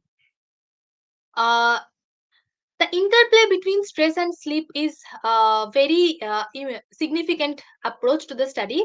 Stress activates the hypothalamic pituitary adrenal, that is HPA axis, and elevated cortisol levels disrupt sleep patterns. Sleep deprivation affects further the hypothalamic pituitary thyroid, that is HPT axis, and further leads to metabolic dysregulation, increased stress, and a vicious cycle. The physiological consequences are impaired glucose regulation, dysregulated appetite and metabolism, weakened immune function, enhanced inflammation, increased risk of mental and cardiovascular disorders. To break the cycle, the stress management process is very necessary.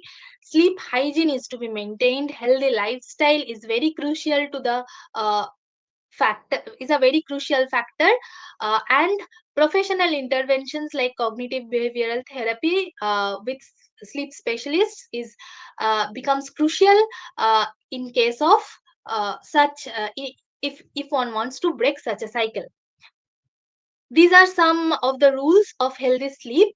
In conclusion, I would say addressing stress and sleep together is a crucial factor for overall well-being. Targeted interventions can break the cycle and improve quality of life. A holistic approach can ensure long-term health benefits. I would now like to thank the seminar organizing committee of this international seminar held at Sabang Sajanikanta Mahavidyalaya for giving me this opportunity to share my studies. I'm grateful to the audience for your patience. These are the references I have used.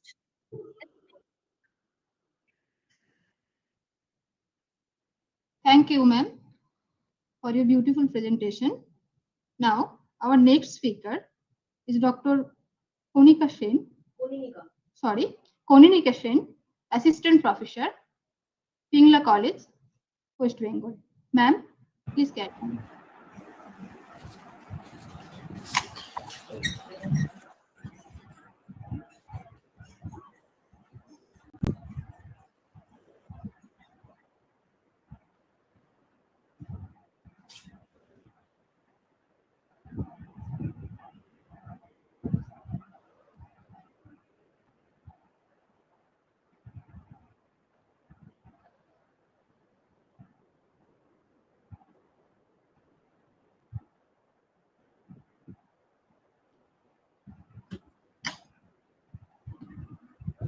Is my screen visible? Yes, ma'am. The presentation can be seen, I hope. Yeah, everything. Yes, ma'am. Yes, ma'am. You may carry. So I'll start off.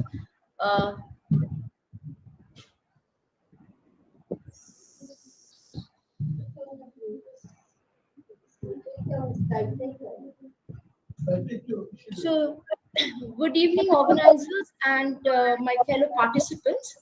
I will be presenting on a brief survey on the common diseases affecting banana growing in Pingla block of Paschim Mednipur, West Bengal. This survey has been initiated for the last year or so, almost a couple of years, and we have surveyed some of the villages lying within this block, Pingla block, and most of my students have worked with me, and where we have focused mostly on the plant diseases affecting or the banana diseases that has been caused by fungi, virus and bacteria. But today, because of the paucity of time, I'll be focusing on the fungal diseases. The banana is mostly affected by anthracnose. As we know, this anthracnose is a common disease not only affecting banana, but it also affects most of the tropical crops like mango too, in which we find small circular spots on the leaf. Initially, it develops on the leaf, and later it affects the fruits. And from the external side, we see such black spots, but it moves into the interior of the tissue and it spoils the entire fruit. And sometimes during the shelf life of the fruit or during storage, the entire consignment may be lost or may be affected because of anthracnose, and it causes a huge loss to the crop also. This Armillaria comb rot, this is mainly caused by Armillaria melia.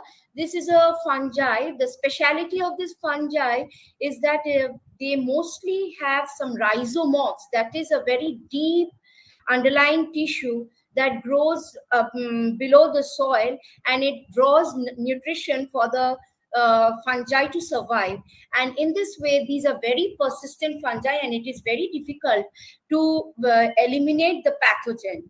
And here we find symptoms of leaf yellowing and some reduced circular spots, and later on the plants show dieback. As we know that banana has great economical significance because the entire crop has one or the other economic or the economic aspects, or this has some economic prominence because the leaves are used for packaging or it is used as plates. The stem, it is eaten, this is edible. Even the fruits, they are edible. Inflorescence, in fact, the entire crop has got some utility. So this dieback causes a huge loss to the crop. And the only way of controlling the crop is by fumigating with fungicides or by using some resistant stocks, that is some disease resistant stock varieties. Then black cross disease, this is caused by Phyllochora musicola, and here also we find some black intermittent spots which lies not only on the midrib, it is also found in the entire petiole on the margins as well as the midrib areas. Mostly the leaves are affected, and the way of controlling the crop is by using some resistant varieties as well as the fungicides can be used. Black leaf streak, here we find this is caused by mycospirilla. Several species of mycospirilla in fact affects this causes this black leaf streak. And here intermittent some blight-like symptoms are found mostly on the leaves, and later the fruits are also affected. Similar to other diseases, some fungicides like mancozeb and carbendazim are used for controlling the disease. Mostly chemical controls are done. Black root rot, this is also a very destructive or a detrimental disease which is caused by Rosalina, and here the entire root is affected, and as a whole the root collar and the entire trunk or the crown gets affected and the entire crop gets lost. Brown blotches, this is caused by Helminthosporium. Now it has been said to be caused by Pestalopsis species. This is also a member of Deuteromycotina, where we find some circular spots that develop on the rachis or in the laminar area. And this is mainly controlled by good sanitation, by economical use of water, that is managing water, dispensing of water carefully. And brown spot of rice, this is also a very significant disease. Not rice, it's banana. Brown spot disease, this is caused by Sarcospora, where we find some dark brown spots, and not only on the leaves, even the fruits. The fruits get rotten, and the fruits, they are spoiled much early because of the brown spot diseases. Ceratocystis fruit rot, where this is also caused by Ceratocystis paradoxa, and this is not only the fruits are affected, but prior to that the inflorescence itself is affected. Leaves, they get wilted, and the entire plant dries up because of this Ceratocystis fruit rot. Verticillium tip rot, where the tips of the fruit is affected, as we see here in the picture, and they cannot reach ripening, and because of this the taste and the quality of the fruit gets deteriorated. Cladosporium speckle, this is also caused by Cladosporium musei. They are mostly members, most of the pathogens are members of Deuteromycotina, and here this control can be done by either by destroying the affected plants and removing shades and weeds of the weeds and the desucker plants, and the using judicious use of fungicides. Corn dry rot, this where the corms are mostly affected, they become pink, and because the corms are affected, new healthy stalks cannot be generated, and also the standing crop, they get destroyed, and as a whole and as a consequence we don't get the fruit yield or the leaf yield. Cordana is also an important and a very destructive disease, where the leaves, mostly the leaf margin, the destruction starts from the leaf margin, but it progresses towards the midrib, and this is mostly caused by Cordana, and here also the control is by the fungicides. Crown rot, we sometimes see this disease mostly during the winter months. The fruit, if we look into the interior, or if we cut the fruit, we find that their fruits are not that matured, but the scales or the fruit, they get rotten, and the tips of the peduncles of the fruit, they become dark and black, and the fruit gets spoiled very early.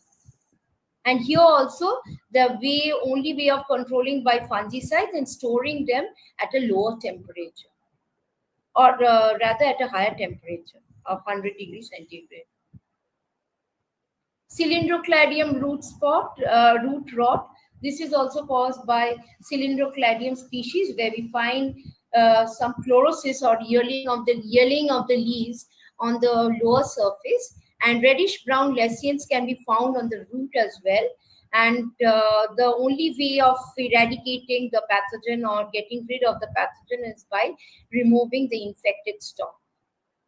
Damping off, this affects the root or the collar region. The leaf lesions are also found sometimes, and the leaves get tanned, the plant gets wilted, and the entire crop gets destroyed. So as a conclusion, I would mention that the most significant disease that causes almost 80% damage to the crop in this area is by the anthracnose. And next in the line, or the next runner-up, is the cladona, which causes almost 70% 70% crop destruction, and mostly these destructions are caused during the mostly during the rainy season, and sometimes they also affect during the winter months. Since this work was initiated only a few months ago or just a year back, we have just done the radical work, and we are still into it. And we will be looking into the ways of controlling. Mostly we will be focusing on biocontrol in future, so that the crop can be controlled healthily, and we will be assessing or we will be serving more blocks in future, so that we can gather more information for a better control. And these are some of my references that I've used for my work. And thank you. And that's all for now. Over to the organizers. Thank you, ma'am, for a beautiful presentation. Thank you. Thank you all our participants. We complete our presentation session. Thank you our technical committee who tried their best for smooth running this session. Now it's the time of vote of thanks. I would request Dr. Sumu Manna, Assistant Professor, Physiology Department, Sabang Sajanikanta Mahavidyalaya. Ma'am, please carry on.